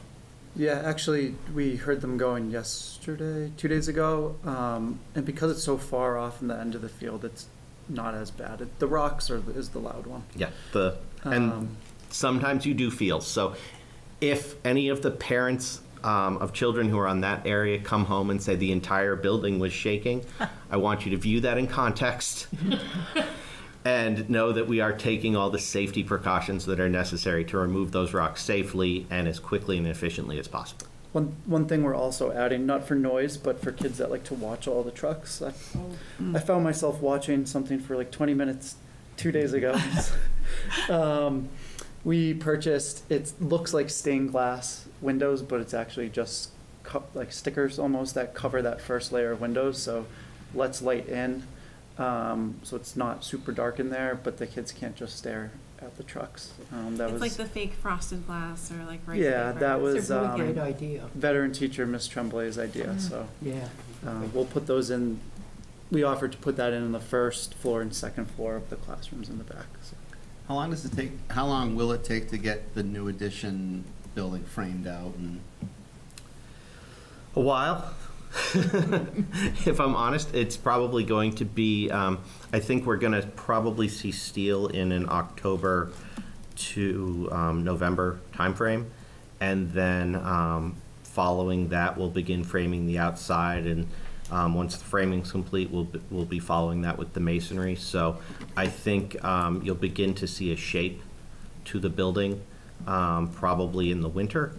And I think when you get to spring and probably spring, it'll begin to look like a building. Folks are always surprised at how quickly it looks like a building from the outside. That's been a recurring theme in much of my career, that, oh wow, they're almost done. We're not almost done. There's still a whole bunch of stuff on the inside that also takes a really long time, but it'll begin to take shape, and then the really as we shared previously, the really aggressive focused parts of the work are the summers, because that's when we're going to be doing renovation. That's when we're going to be making sure that everything's ready, and that's where we also have a really hard deadline at the end that we want to ensure that we can meet. And I think as we went through the iterations of plans, we decided to prioritize the parking lots this first summer. Not getting those done first would have caused other disruptions, so that, as a team, we decided that had to be done first. And as I checked my cheat sheet, you'll open at the start of this year with 3 more parking spaces than you had last year. Question, just from looking at that, is the play equipment gone? The play equipment is gone, but the shade structure that was there was preserved, at least on a temporary basis. Yep. Once we'll be back with you in, I believe it's 3 weeks' time at your next meeting, where we'll be discussing the larger projects, guaranteed maximum price, and we've seen positive signs on that. But as part of that discussion, we may revisit some of, not as part of that discussion, but in the future, as the project progresses, we may have opportunities to revisit some of the things that we didn't pursue up until this point. Yeah, so for recess, we are purchasing some different recess equipment that we can then repurpose. Great. We have a Gaga pit on order. I had always said I wouldn't do Gaga, but What is that? it's a good question. It's like a summer camp cult activity. It's a good description. Yeah, it's like a plastic barrier that maybe 20 to 30 kids can fit in, and it's like a mosh pit. Yeah, and it's like dodgeball, but you don't actually grab the ball, you hit it with your hands, and you can only hit kids with the ball like below the knees. So we have to provide structure to limit the conflicts on who's out and who's not, and all of that. But we want to start finding things that kids can entertain themselves with in the confined space. Buildings and Grounds have also worked really hard to get us access to the Field 10. So we'll have that for soccer and other things that kids like to play, football. Is that down that purple two-way road? So yeah, there's 2 ways to access it. Okay. That's one way. I'm more excited about the other way, which is they've Through here, right, man? Yeah, Buildings and Grounds sort of renovated that path for us, which, checking in with some of the teachers that have been at Hopkins longer, have said, we used to use that all the time. Even when teaching, we'd walk through there. So I'm excited to have that as part of, as an option, that they don't even have to use for recess. But so we're definitely going to be out on the campus a little bit more this year, utilizing the campus space. So just, I know people like to use that during the day, and they should just expect to see that kids will be using it too. The grayed out area that's recess and PE, that eventually turns into more parking? Is that what When the entire site is complete, Yeah, it's done. that is actually the extent of the proposed parking, and you introduce the new, you can sort of see it ghosted in the image. The new playground occurs in this area, and then there is some hardtop play spaces in this area, and then this whole area over here in the final condition is your new athletic field. So I had asked for that space, Yeah. so that we have a plowable, hardtop for the winter, so that we can still get some kids outside if it's Yep. kind of yucky out. And the last point that I wanted to make about this, given that we've mobilized and things are starting to move forward, I did want to highlight in Lot K at the corner here, it's around the corner where that little rotary is. That is the construction trailers, so Commodore staff is there, and Vertex has a staff person there during the day. So if anybody has any concerns and needs to reach someone, who isn't affiliated with the school, that would be the location to bring up any concerns. I have an excellent staff person out there who, the permanent staff person will be beginning on September 3rd. His name's George McMahon, and George will be happy to hear you out, take your information, and we'll work with the school to make sure that we respond appropriately. Question, more for this side of the table, that as you're talking about Lot K, and I'm thinking about everything going on the site in general, I know there are people from the community who go out, they come up the center trail and they go out by Lot K up the path that way. Is that something that we want to make sure people are, that we want to keep people off of? Lot K is accessible. They can still walk through Okay. Lot K to get to that path. I can sort of speak to that too, because we sort of, it's like a give and take, right, with the community around the school, with safety for students, and also people want to be able to access it, right? It's a great place to run, walk your dog, take your baby for a walk. So I've always sort of settled with community members that if you're able to stay on that side, right, don't walk down the sidewalk when the kids are running to the buses. Right. You know, that seems reasonable, right? Teachers will definitely get on alert when people walk across the field and kids are out at recess, right? So we did add that sort of the binder sidewalk. That is for us to get to the fire emergency meetup places, and that is for the kids to get to recess. So, and that is closer to the school. So we did add some, or we're adding signage that says only open to public, or closed to public during school hours. But if people still want to walk along that grass side where they always have, I mean, take advantage of the nice space that we have here. And I'll add that we had, I'll describe it as a constant public education campaign throughout the summer, with reminding people to remain safe and not walk all the way through the construction site. And now that we're preparing for school, all of that, and we're beginning to build, all of the construction areas will be fenced in. And from a safety standpoint, we'll have something identifiable on all of the workers, so that if there is an issue that should arise, which we work very hard not to occur, the worker in question will be identifiable. And as you know, everybody is Corey checked, and we make sure that only the appropriate people are on site. So we're working really hard to make sure that that safety moves forward. And to help the school with the transition, we do have a text chain with the principal and assistant principals at Hopkins and the Vertex and Commodore teams on site, so that if an issue does arise, there's multiple people who are hearing about that all at the same time, and someone can appropriately respond. That's great.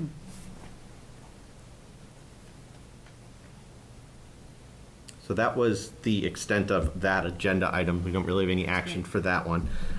The other one that we wanted to present to you, I wanted to just give some context to it, because obviously when change order 1 is coming as a result of your early package, it might give you pause, but I want to alleviate any of that concern up front. What is before you for consideration tonight is a change request to purchase the generator for the project. This is not a construction change. This is a document that adds this scope of work into the larger construction project. We had had initial discussions early in, or late in the design phase as we were doing the other construction amendment that you voted on previously, as to whether or not the generator should be part of that change. At the time, we weren't ready to pull that trigger, and so we put it off. But as we got closer, it made sense to move forward with procuring the generator in advance. One of the things in the pandemic that has come up is that, particularly as it relates to electrical equipment, the lead times have exploded, and so generators and switchgear and transformers are 3 of the things that are really difficult to get. This opportunity arose where, through another canceled project, this generator was already in production and became available, and so it met the needs that were specified for ours. But rather than ordering one and waiting for it, there was one that was already available with sort of a defined availability date, that we could purchase for a cost that was in line with what we were, it's actually below what we were expecting to pay.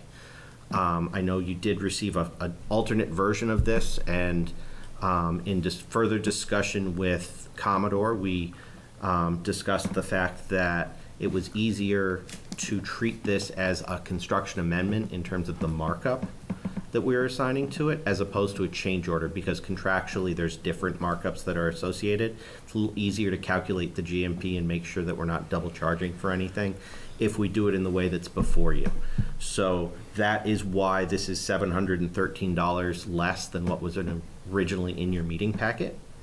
And it also includes $3,898 in construction GMP contingency. I know we've talked about contingencies before. This is the contingency that's within Commodore's guaranteed maximum price that they have available to them to cover things that otherwise weren't done, and that's a percentage of the overall construction. So because this is increasing their construction amount, it's also increasing proportionally the contingency. When we do the final GMP in the next 3 weeks, we'll level out that contingency at the contractual amount as part of the broader, what will be a 30 million or so package that will be before you in 3 weeks. Any questions on that? Comments? So we're just buying it sooner instead of later? Correct. And the bids that we got from the electrician were also under budget. So between this being lower and the electrician's bid being lower, it appears to be a good price that's in the town's best interest. What's the fee? $79.22 As part of the overall construction contract, the CM agrees to certain markups. So the bond, the GLP, which is the liability insurance and other construction-related insurance, and the construction fee is all set at a fixed amount as part of their original bid. And so you'll see this again when the GMP comes out, and it was also in the early construction amendment, and that's fixed at a 2% of the amount. They all compound. So if you're trying to figure out the math, it's the bond is, I think it's 0.68% of the construction number, and then the bond plus the construction number is the liability insurance is 1% of the bond plus the construction number, and then the bond and the liability insurance and the construction number together, it's 2% of that amount is the fee. Am I allowed to ask a question? Sure. Sorry. I'm okay with it. Does buying it earlier get it installed earlier? We still find the right sequence in, but one of the challenges that this alleviates is that our schedule had a generator challenge to it of when's the right time to do it, because it's tied into how the life safety works. So there's only so many times that you can take a life safety system offline in a school and make sure that it goes in. So that was questionable of when exactly that would fit, because lead times are challenging, or even still lead times are challenging in this environment. It takes that lead time issue off the table by having an available generator that meets our specifications that we can have ready to go when we're ready to install. It just avoids the potential for any delay. Correct. Right. I'm still confused. The fee is 2% of what? So it's 2% of the total amount. So Of the amount of the, not of the change of the, so it's trying to think of what the best way to illustrate this is. So each one of the fees compounds on the previous, or each one of those three items compounds on the construction number. So the bond is a percentage of the 155 that's the cost of the generator. right. The liability Sorry, insurance, so the fee is tied to the cost of the item? it's tied to the cost of the item, plus the cost of the bond, plus the cost Of of the the liability, Yeah. and it's a percentage of that That's a total. fixed 2% for. Correct. Okay. And then when we transition, and this is why I wanted to sort of explain how we shifted, when we transition from the GMP, which will have that fixed fee, to a change order process after the GMP, that fee becomes overhead and profit essentially, which is the 2% fee and then 3% for general conditions and other markups for items that their subcontractors are providing. So you'll see almost the same percentage markup, except that instead of 2%, it becomes 5%, and that's part of the contract that the town signed with Commodore. Just as the 2% is part of what they bid the project on originally when we hired them last April. Commodore's getting 2% of the entire that's, Yes. got it, 2% of the cost of construction and insurance and bond. right. Okay. Thank you. What you call life? Life safety, so. Yeah, what is that? So life safety is the industry term for anything that is a code-required system. So fire alarms, generators. Okay. Things that help you to leave the building in the event of an emergency. I thought that might be it, but I wasn't. Always feel free to stop me and ask me to explain the industry terms. I live inside of a lot of acronyms all I the ask time. us a lot of questions all the time. Join the club. Thank you. All right, so this one does require a motion. If there are no more questions, if there's somebody who would like to make a motion relative to this. I move to approve the early construction package 2, the electrical generator. Motion by Jamie. I think it's actually, just for clarity, I think it's change request 1R1. Oh, so Okay, not that's- early construction package? There are hard copies if you want to see them, because they're not the same as in your packet. The dollar amount is just a little I bit have less. copies as well if you need Yeah. one. So it's change request 1? 1, revision 1. Okay. Paragraph 5, section A. I move to My whole life. approve the change request 1, revision 1. Thank you. Motion by second it. Jamie, second by Kyla. All those in favor? Aye. Aye. Any abstained or against? Thank you very much. Appreciate all the updates. Look forward to a nice year with all you. Good luck. Good luck. Have a good Good luck. day. Yeah, happy first day. To see people. Come check, the parking lot on Monday. And if anybody, I do have extra copies of the plan if anybody is interested in having some. Might be love fun to coffee. come sit in the traffic. No, it's not. Take one if you want and No, I've been pass there. it through. Oh, yeah. Does anybody want? I'm not a good waiter, so. It is a Any quick more meeting. about pickup at the middle school? Thank you. Hard to say which building is the, you guys want some down here? Oh, sure. Something to hang on the wall? All right, so that brings us then into item E, which is the district improvement plan. Okay. That up on the screen. Oh, we're late. Well, I feel like we may have gotten a little too excited on the timeline there. Keeping it real. Optimistic.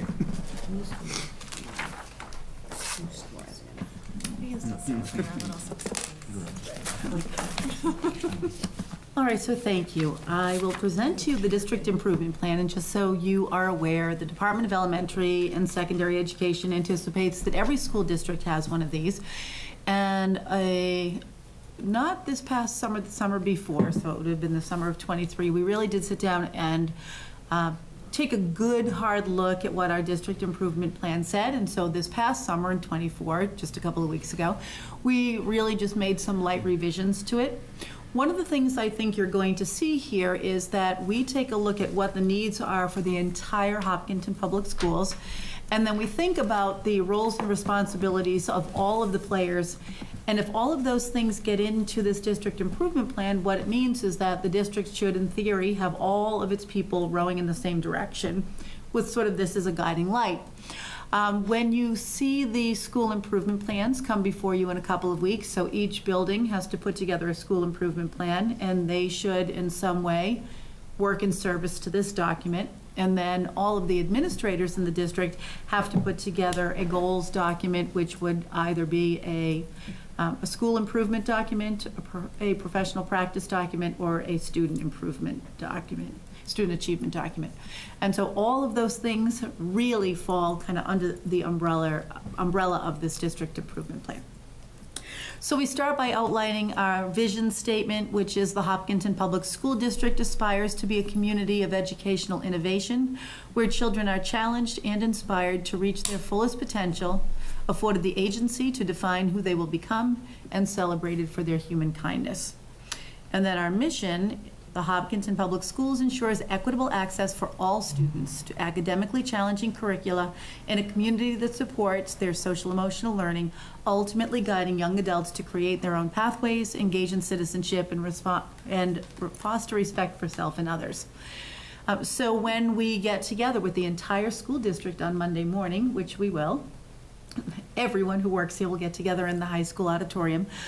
The presentation that I make as superintendent should really start to outline some of the expectations as they fall under this document, even for people who are in our classrooms every day. And you are all welcome to come on Monday morning at 8 o'clock. That was my next question. Yes, Are we you can allowed to certainly come? do that. Yes, it would be lovely if you do. So the administrators in the district have 3 buckets that we say we need to fill. We need to plan for the enrollment growth. We need to make sure that we are meeting every student's needs. And one of the things that you will hear Jeff and me say repeatedly, all means all. All really can mean all means all, every student, every day. However it is that we say it, we sincerely mean that all of our kids should have access to grade level and rigorous curriculum. And then our 3rd bucket is to build a community of respect and collaboration. So we have a rationale for each one of those buckets, and the enrollment growth one is pretty obvious, I think, to everyone in the community. Sorry, trying to find a power strip to play. Oh, Yeah. Oh, it's okay, sorry to interrupt. Yeah. I don't know if you can find one maybe behind I the can- curtain sometimes. Susan, towards Jamie. Are you using yours? Other It's side all right. is it? On me? It might be the other side of you. Okay. All right, thank you. Bob to the rescue. Okay. So our rationale for the enrollment growth is with predictions of reaching over 5,000 students by the 2030-2031 school year. And you know we're about 760 students from that today. The Hopkinton Public Schools continue to focus on growing our physical plants and extracurricular spaces, bringing new and renovated schools online in the next few years. Responsibly, our construction projects are focused on accommodating future growth as well as ensuring the environmental health of the community. Accordingly, the schools must use budgeted resources wisely to provide the highest quality, innovative education for all students, flexing programs to ensure equity and access as student profiles demand. Fortunately, beyond our campuses lies a community of invested stakeholders, and we truly mean that. The Hopkinton community has always been very generous in supporting our schools. Meeting every student's needs, the Hopkinton Public Schools see each child as an individual learner and human being. It's imperative to note that Hopkinton student profiles are diversifying, resulting in broader student needs. Academically, we center first on learning foundational skills within a community, gradually introducing more diverse pathways as students mature and near graduation. We pledge an investment in students' social, emotional, behavioral, and physical wellness, and we commit to growing programs that help all students access challenging curricula with the hope to graduate well-balanced young adults who take risks, think independently, believe in themselves, and persevere. And then finally, the rationale for building a community of respect and collaboration. While it might be easy to focus on academic successes alone, the Hopkinton Public Schools believe in helping children develop a capacity for kindness, respect, compassion, and service to others. We believe in collaborative learning and fostering the growth of relational competencies. Students must understand how others live and build relationships across race, class, gender, and learning abilities to create caring learning communities. Every member of our community is expected to model these behaviors. We engage in this work believing that the ends are best met when we also have strong relationships between families and schools.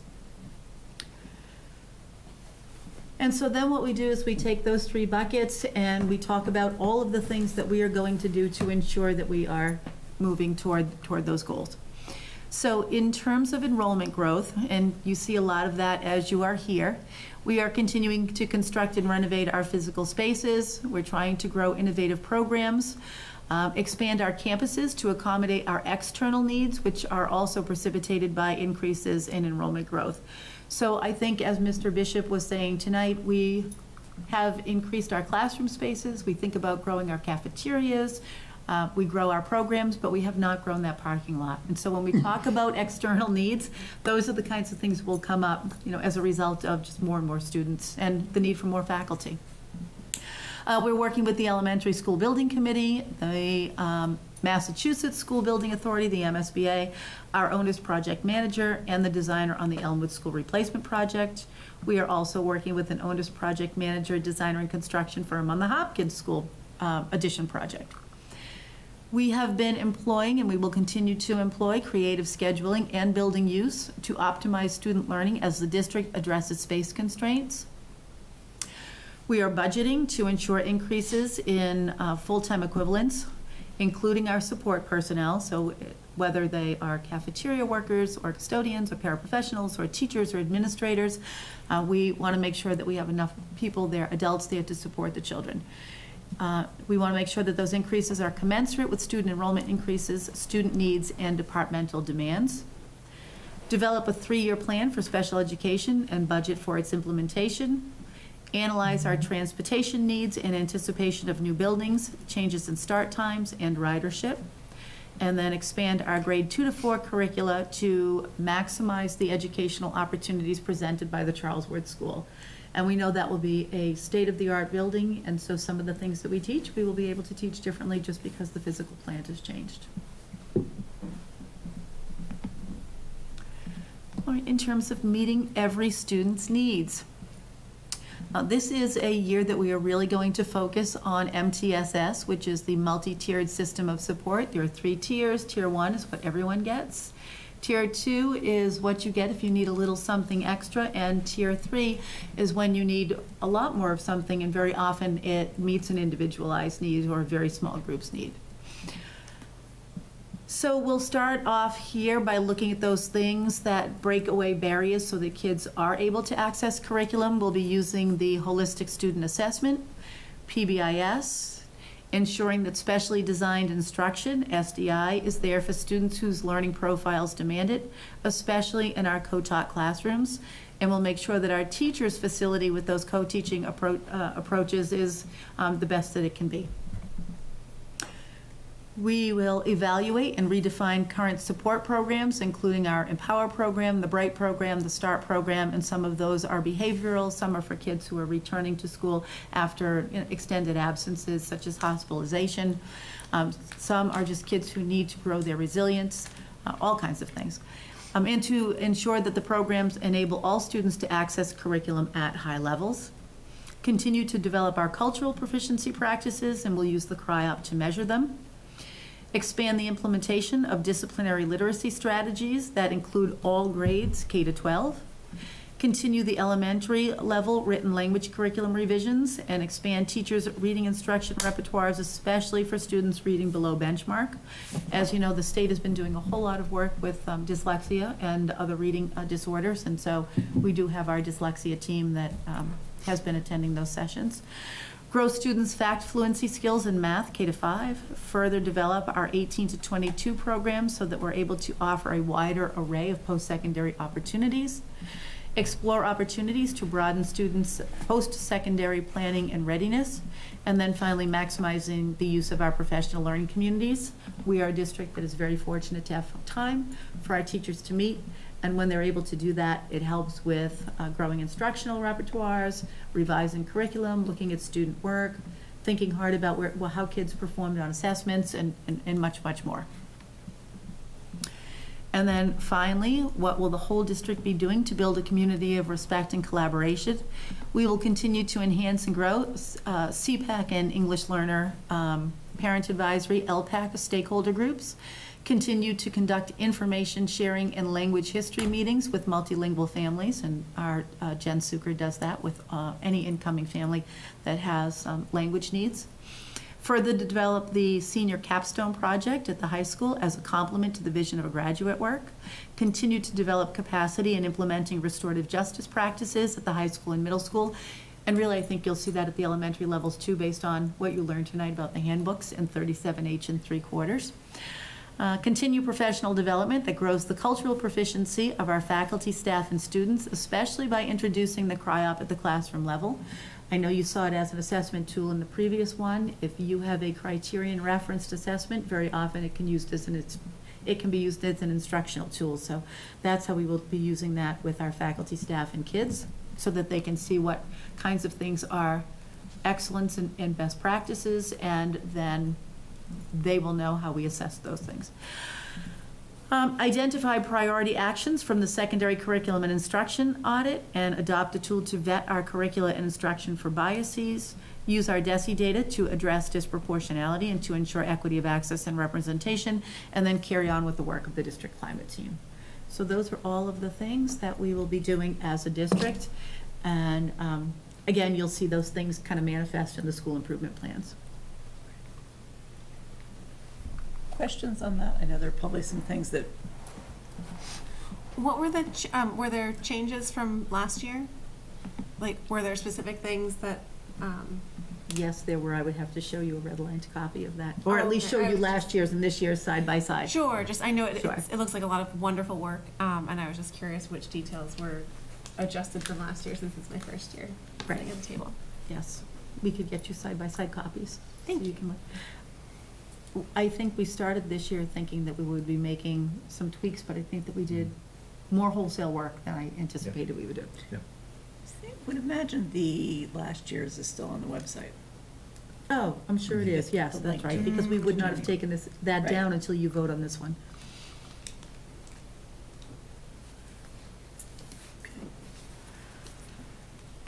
If there are not any other questions, do people feel comfortable enough to make a motion to approve this, or do you want to hold it for another meeting? And it's intended to be relatively broad, right, where it's Yes. like the broad sweeping plans, and then the details are. Yes, so, and it really encompasses everyone's work. So if you look at the next to the last bullet on that page, for example, where we're talking about using our data to address disproportionality, the bulk of that work lives with Mrs. Hanscom as our Director of Student Services. But it will trickle out to building principal work and other places. But as you look at those bullets, in some places, they really belong to a specific person. So for example, the senior capstone really belongs to Mr. Bishop and the high school folks. And we asked them to only put their big rocks in here. You know, if you're making a very subtle change, don't include a very subtle change. I move to approve the district improvement plan. Motion by Susan, is there a second on that? Second. Second by Chris, all those in favor? Aye. Aye. Any opposed or abstained? Okay. Thank you for bringing that forward. I know a lot of work goes into it to get it to this point. Brings us into old business A, which is the superintendent's 2024 to 2025 goals. Okay.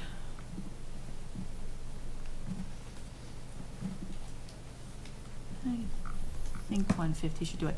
I know that I went through all of these last time. Just to ensure that there aren't questions, when you look at the first goal, for example, and it says that this year we're going to be taking a look at something like the 2 to 12 ELA analysis, and we are thinking about monitoring students' growth to make sure that their achievement is, taking place at the appropriate levels over time, so that we can look at a kid in September, October, January, June, and we can say, is that child growing at least a full year, while they're in 3rd grade or 6th grade or 10th grade. All of that, for me, falls under the heading of student achievement goal. And so when I make my goals, they all have to be either a student achievement goal, a professional practice goal, or a district improvement goal. And so when you see those, you don't need to confuse them with the district improvement plan. They'll just have those kinds of headings. But as you can see in here, as a process, benchmark. The district will continue to take part in the Dyslexia Action Plan, so you know that this does fall in under the district improvement plan as well. One of the things that, as you're looking at this, you can see what the process benchmarks are, and those are the things that I will be doing along the way. And maybe halfway through this process, I'll share with you some of those pieces. But sort of the bigger pieces, I think, are the key product benchmarks. Those are the ones that, at the end, I will have something for you that feels more tangible, so that you can really see this is the evidence of the work that has been done on that particular goal in a given year. We also tie them to the superintendent's rubric, so that there's a meshing of these with the indicators. And then we also tie it to the district improvement plan. So all of those pieces should be streamlined together. And I don't know if there are any of these goals that I had talked about last time that you're thinking, I'd love to hear more about that one. Any? So, under under goal 1, when I write goals, they're always like specific, measurable, time-bound, which I think is a different structure than this is. But so there's a lot of information here. What is the actual goal? Like, just to undertake the analysis, which may lead to additional programmatic, which may blah, blah, blah. I think I'm trying to. Right, I think when you get to right about there, where we say accordingly, we'll continue to grow the programs through professional learning and curricular revisions.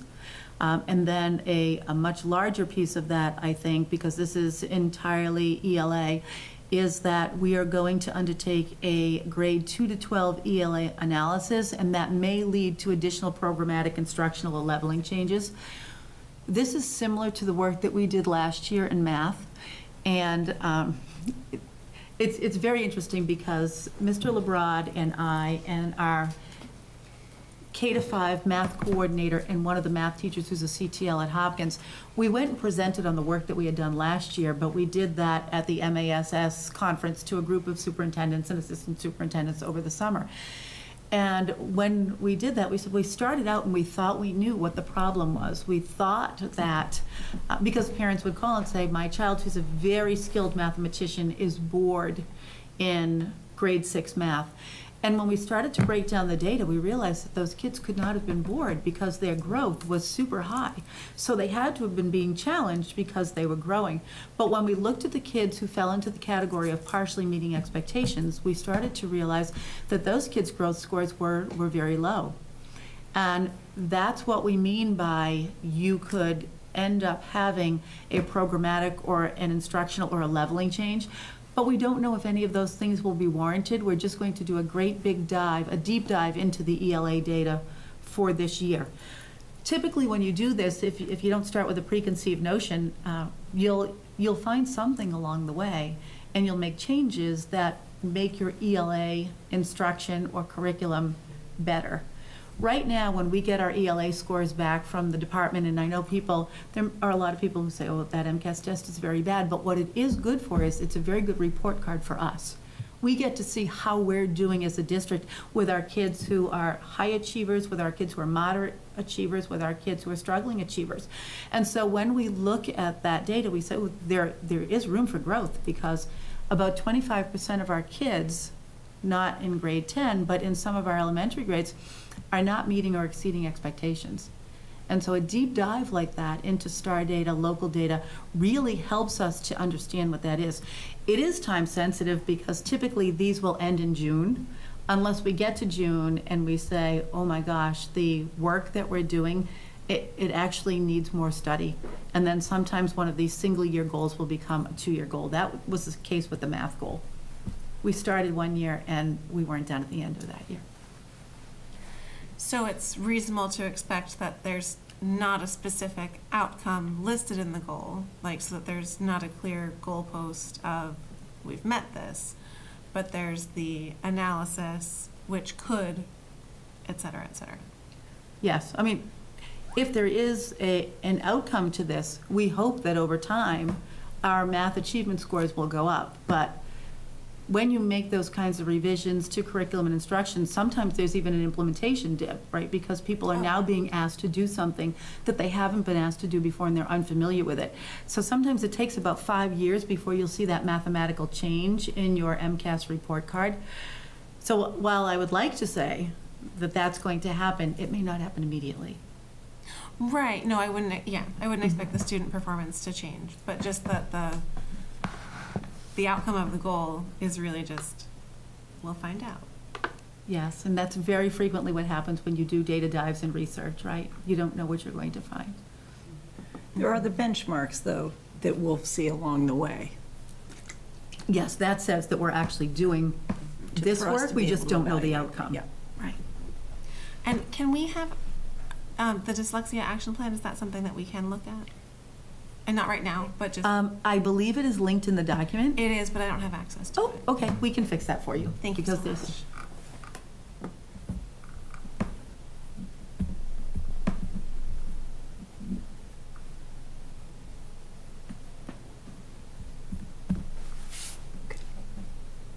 Any questions, comments on the goals?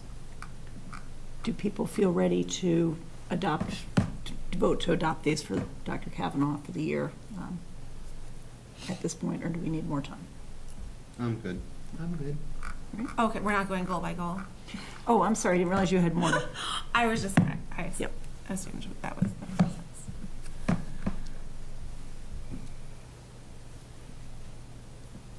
So the places where it says things like develop positive relationships with CPAC and LPAC, how are things like that being measured? I'm looking at goal where are 2, you? key process benchmark 10. And again, I come Yes, from a so clinical that's an background where interesting I one. have like really measurable goals. So it's just Sure. like, these are pretty broad, and I'm just trying to understand. So there's always a caveat to be careful about saying that you are going to develop a positive relationship, because a relationship relies upon sort of my behavior and the other party's behavior. So one of the things that our Director of Student Services has, I think, tried to do is to, when we had a meeting with the CPAC a couple of years ago, and we had a facilitator come, there were things that we agreed to, and we said, okay, we'll start to have monthly meetings between the director, the superintendent, and CPAC leadership. We said that we would work with the CPAC so that they could come back to the school committee and have a conversation about the ways in which their work is manifest in the district and the ways the school committee may or may not be better able to support them. They are still doing monthly meetings for parents. They're doing all kinds of activities with families in town where they invite them to, a fall event, a winter event. And so the hope is that when we bring that sort of body of these are all of the things that we are doing and we're working very hard to grow those relationships, that, there will be the outcome of an improved relationship. But I would say that at this point, the work that the director and I do are the kinds of things that we are hoping will grow the CPAC, grow the LPAC, and grow our relationships with them, as well as sort of help the school committee to grow your relationship with them. Because I know that that was a piece of the puzzle as well.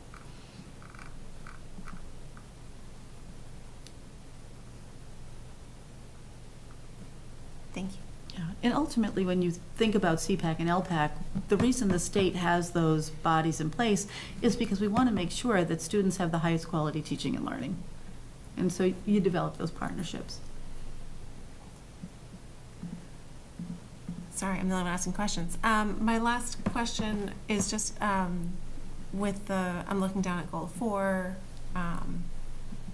So with the climate survey, which sounds like it was extremely fruitful as far as giving information and discovering information and things to work on, is that something that you anticipate to plan to revisit in a couple years, that you can compare, maybe revised or done by, someone like run by an outside agency or something? Is that part of the plans, that you'll be able to compare current to the first one? That would be great. One of the things that we do need to remember, maybe it would be helpful if I open this, is that when we work on this, and this is a running agenda, so it lasted through the entire school year. So the very first meeting that we had as a district climate team last year took place on September 29th. If that's helpful, it is. And we had building principals from all 5 buildings, the director of student services, the SEL director, Mr. Lebrad was there, we had one educator, paraprofessionals, and we would come together.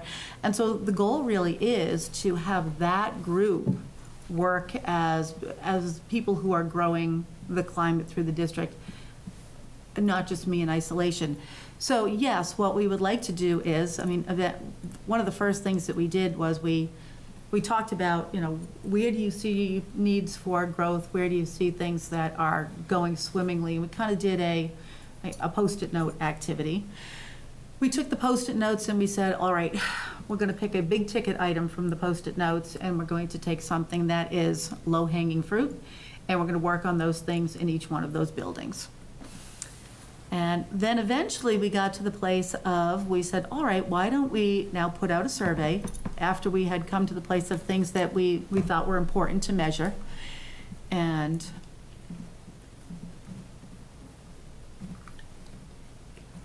we presented this to the school committee last year so that we had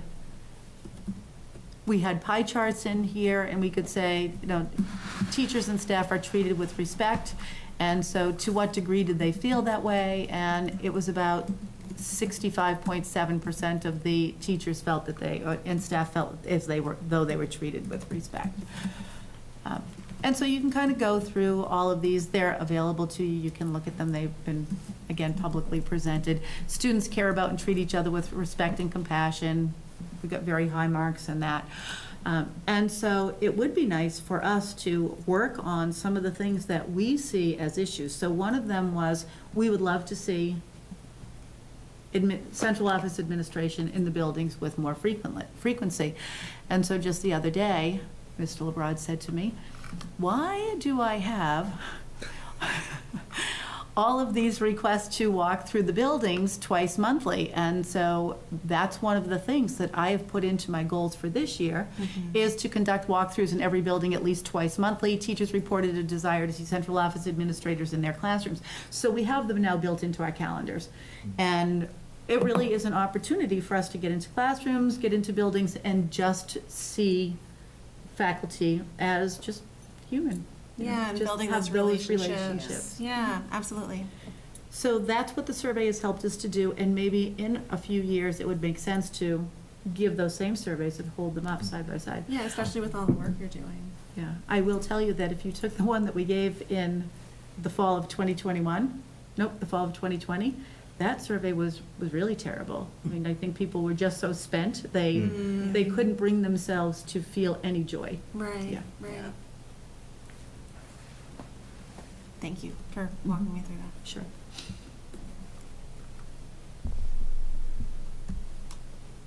Any other? All right, so Susan, I think was it you making the motion? Yes. Do you want to repeat your motion? I move that we accept the superintendent's goals. Is that it? Yes. Second. Okay, so motion by Susan, second by Chris. All those in favor? Aye. Any opposed, abstained? Okay, great. Thank you. Thank you for the work on that. And just for folks at home, this is something that we'll come back to pretty regularly just as the year progresses, because it does, at the end of the year, this is the basis of our evaluation. I don't want to be the bearer of bad news, but you have to do the indicators as well. Oh, yes. Okay. Motion to approve the superintendent's goals and indicators for 2024 to 2025. Thank you. Second. Motion by Jamie, second by Chris. All those in favor? Aye. Okay. I didn't see the motion in time. I got you. All right, so that brings us into old business B, which is policy ACAB, sexual and sex-based harassment and retaliation. Dr. Kavanaugh. Okay. So you know that this is the second reading of this. We read it last time we were together. And what you see in here is really the MASC policy. And the redlined parts in here are things that we had added just because of the experience of working in our district, or because it was recommended to us as we looked through other policies. So for example, we looked at the policy that Weston had, and we put some of the pieces of their policy into this. If you're not in a place where you have concerns about what this says, before you vote it, I think it would be prudent for us to send it off to Murphy, Lamry, and Murphy for their review, so that our legal counsel can take a look at this one. And then we could bring it back to you for a final approval after legal counsel makes some comments on it. So my copy that I'm looking at linked through the agenda is not redlined. Is there red text? The lower one. If you go back to the agenda, I think the lower link is the one that brings you to the red line. I'm in the same boat. I clicked on both. No. I don't see any I'm red not seeing lines. any red lines. Oh.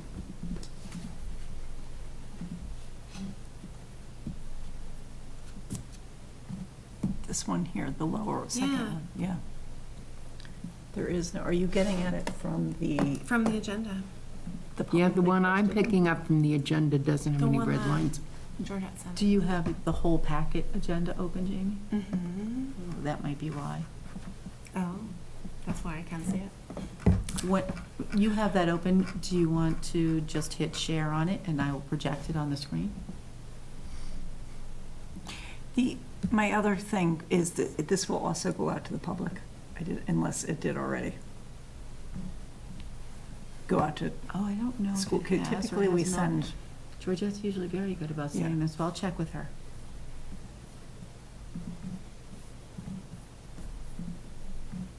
Anyone with the link should be able to see it.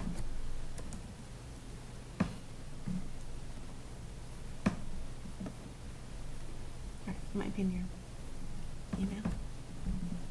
Just got there.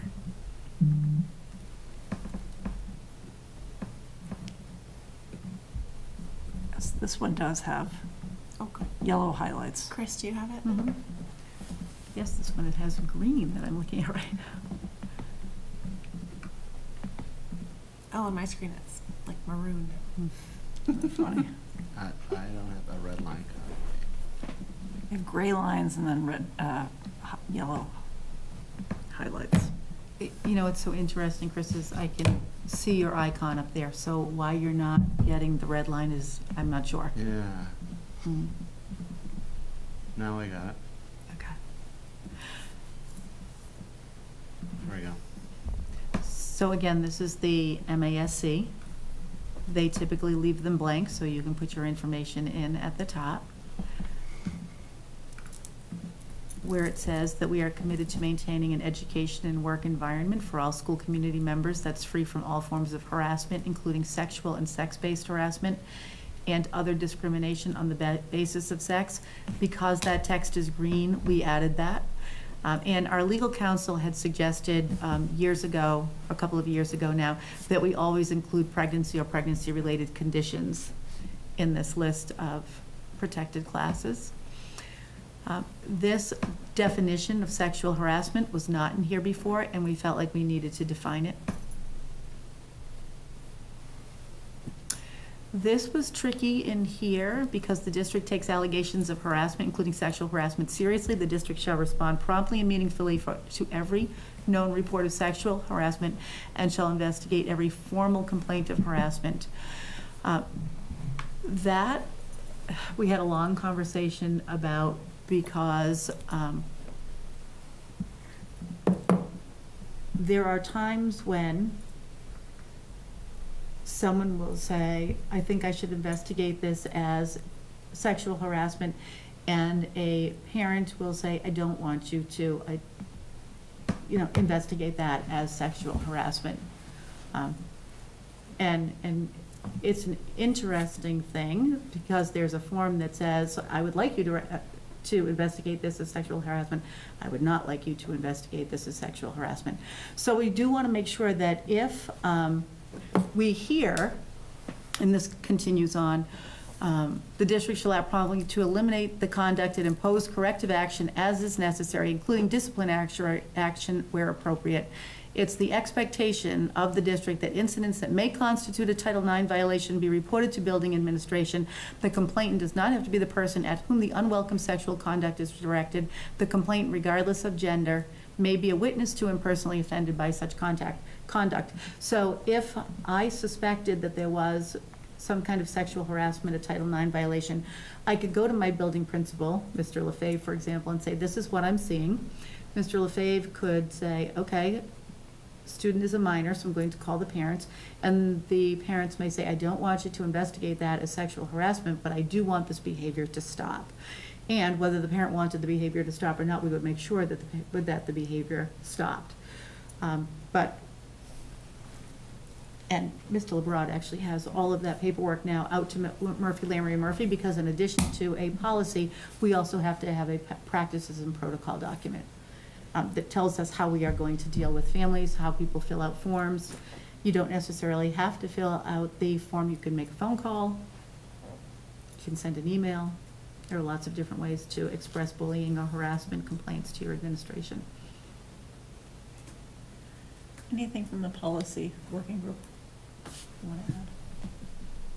I have a question. If the parent says, I don't want that investigated as a sexual kind of thing, and yet everybody involved recognizes that that's exactly what it is, does it make a difference how that's recorded in the criminals, the I think that sometimes that might be why a parent would say that they didn't want it investigated that way, because it will in fact become a police matter. And so they want the school to handle it in terms of discipline differently. So once they want it to stop, but once you put that tag on it, it becomes a police matter? It does. But it could have school-based consequences regardless. Yes, and we will deal with the school-based consequences without taking it to the next legal step. It only becomes a legal matter if the family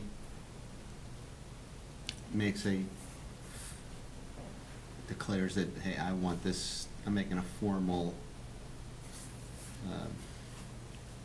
charge or complaint, and I want it investigated as a formal complaint, and that triggers bringing it to the police? If it's found to be sexual harassment, then it does become a police matter. So we can investigate behavior between kids, and we can believe that it is sexual harassment, but a parent might say, I don't want to do any police work on this thing, I just want that to stop for my kids. Right. Yeah. Okay. It's not that we don't investigate it, we always investigate Yeah. it. It's just how is the outcome dealt with? Would it be a police matter, would it not be a police matter? Who gets to make that call? We had a situation like this about a year ago. And we asked all of the parents, would you like this investigated under Title IX as sexual harassment? And only one parent said yes initially, and then recanted. Yep. So the perpetrator's parents also get asked, do you want this pursued? No. No, it's the Right. person, the aggrieved. Correct. Yes, that is correct. Okay. Yeah. Okay. I would imagine there must be some circumstances in which it becomes a mandatory reporting issue because we're dealing with minors.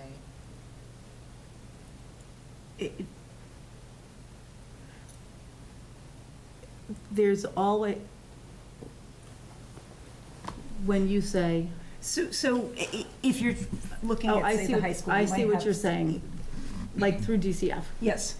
Well, that would be the case if, like, both kids weren't 13. Do you know what I mean? But if it were an adult perpetrating, you know, And thinking a at the crime high against school, a child, for at the high sure, school, you yes. could have an 18-year-old with a. Correct. Yep. 14-year-old. Yes, that's a totally different thing. Do I understand correctly? As a legal matter, a 15-year-old could perpetrate a violation of another person and it not be considered a criminal? Am I making Yes. sense? Yes. Okay. Mhm. One thing I think we tried to do was we tried to think about all of the places, the ways that things could constitute sexual harassment. And we talked about the language of the law saying depending on the totality of the circumstances, including the severity of the conduct and its pervasiveness. And I think we were very careful when we were writing the bulleted items. I was going to say something that we included or added in was including AI-generated materials. Yeah. When we talked about suggestive objects, pictures, cartoons, Yes. and added that in. That's appreciated, bringing it up to current standard and Current also something realities. that has happened in the district. Yeah. And kids being kids, you know, occasionally they will do something where you see something that's sexually suggestive and a lot of times if you have a conversation with them, administrator to kid, that stops. And I think that that's why when we talk about the severity of the conduct and its pervasiveness, like there's a difference between making a mistake and then doing the same thing repeatedly so that it becomes harassment. And so I think that's why a parent has an opportunity to, at some point, to decide, do I want this investigated as sexual harassment? Or do I understand that a kid has made a mistake and I just want the behavior to stop? Right. Yeah, I think it's important to have that in there. Yeah. All right, so we will wait for that to come back from our legal team as Yes. well as from a circulation in the community of some sort if it's not Yes. already gone out. Yep. Okay. All right, thank you. That brings us in. That is a lot, and it's a very heavy topic. Brings us into item C, which is the school committee minutes. Jamie, it says me, but it's not really me. So I sent around the examples from different school districts that I had mentioned over my spotty Zoom connection last time, as well as a historical example of minutes from one of our meetings. And just to reiterate what I said, I think that we are doing a lot of really careful, thoughtful work, making sure that we are following the budget and being mindful of how we spend. And when we go into budget season with the town, I think it will be beneficial to all of our work if our minutes are detailed and we are able to point back to, oh, we asked questions about this, we were careful about this. And I think it would make sense for our minutes to come in line more with other similar districts as far as the detail level that we document, since this is our official record.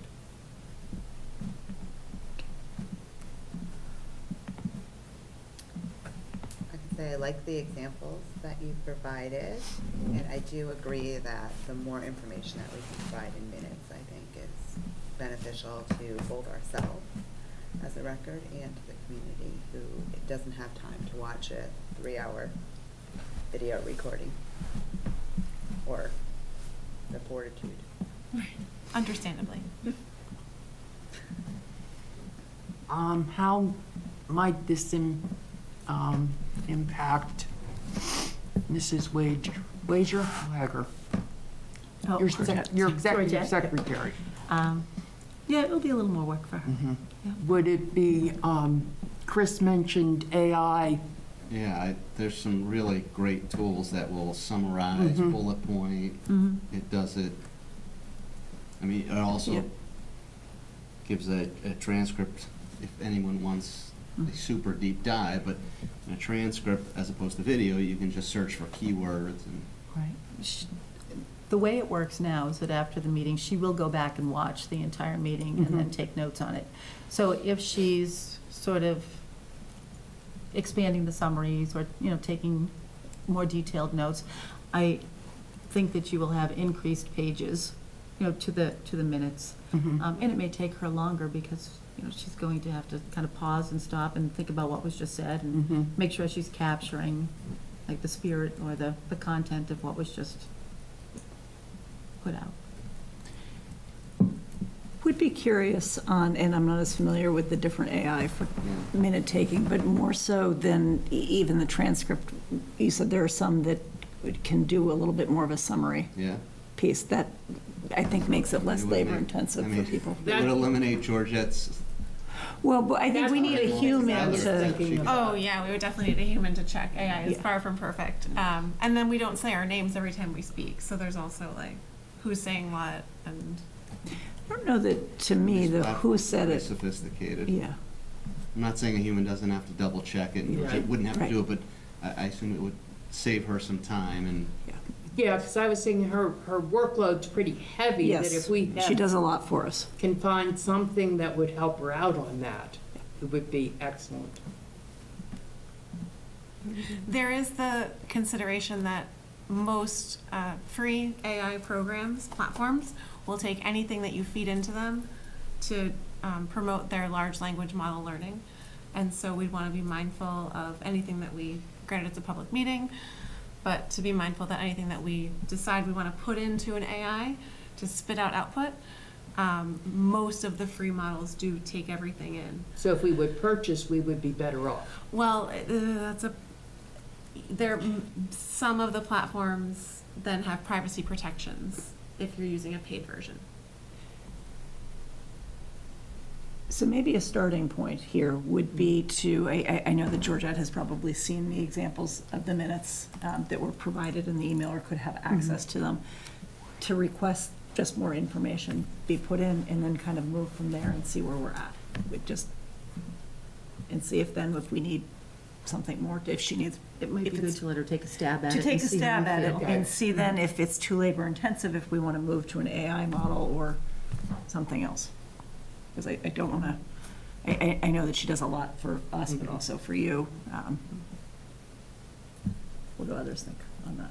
That makes sense. I think we'd want to really understand what's involved if we go the AI route. Our tech guy, That's what I was gonna say, For sure. maybe somebody from the technology Yeah, office could be would- assisted. It sounds like you have some experience with, do you have specific programs that you think are? Well, there's two that have been used in meetings I've been at, and have been, I'm stunned at how good they are. It's almost I mean, you creepy. can also use it and have Georgette do her thing at the same time and just compare and say, oh, this AI platform, this was terrible. Yeah, Doesn't work, we tried, forget it. Or, wow, this is great, this just saved Georgette 3 hours, 2 hours, 8 hours, I don't know how long she takes to, she has to go through the whole thing. I mean, tonight is 2.5, it's gonna end up being 2.5, 3 hours, and take notes. It's gotta be 5 or 6 hours of her time. I don't know To how be long. honest with you, I really don't know how much it takes. Yeah, Time it takes her, it's- but I'm sure it takes a long Yeah, time it to takes- watch. Yeah. Yes. so maybe offer that out. Yeah, yeah, to her I'll, If she would prefer yeah. she can use her own judgment as to what works for her, and then come back with what we're looking at and Yeah. see if it meets what we're. Yes, yeah. And I think we should also be mindful, when we think about the AI, we'll remember that Michelle McNulty, who's our legal counsel, had said, you have to just be cautious that you're not creating a transcript, because that's different from minutes. Right. Okay. Thank you. Thanks. All right. That then moves us into items by consensus. Okay. As superintendent, I recommend the school committee approve the items by consensus as outlined in your agenda. And there are no minutes in there Right. this week, so that, I move to approve the items by consensus. motion by Jamie. Is there a second? Second by Susan. All those in favor? Aye.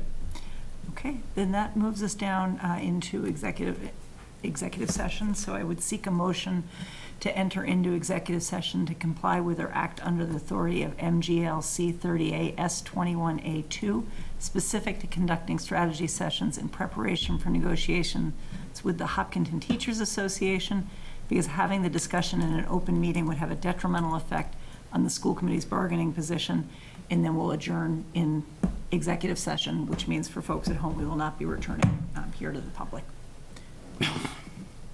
So moved. Motion by Susan. Is there a Second. Second by Chris. All those in favor? Oh, wait, actually, we're going to do a roll call. Sorry, my bad. Kyla? Yes. Chris? Yes. Susan? Yes. Jamie? Yes. And I am a yes, and we are adjourned into executive session at 7:32. Thank you all for tuning in. 9:32. And 9:32. It's been thank you all for tuning in to watch our meeting tonight. Another And good luck. stimulating session.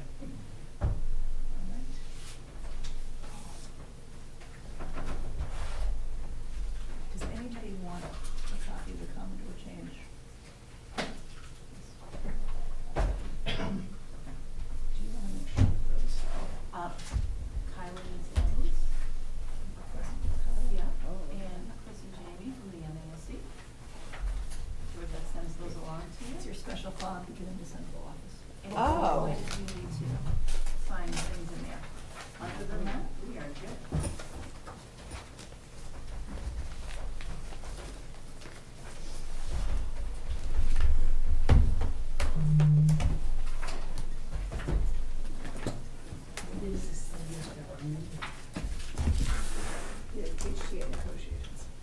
Of the negotiations, not the, did they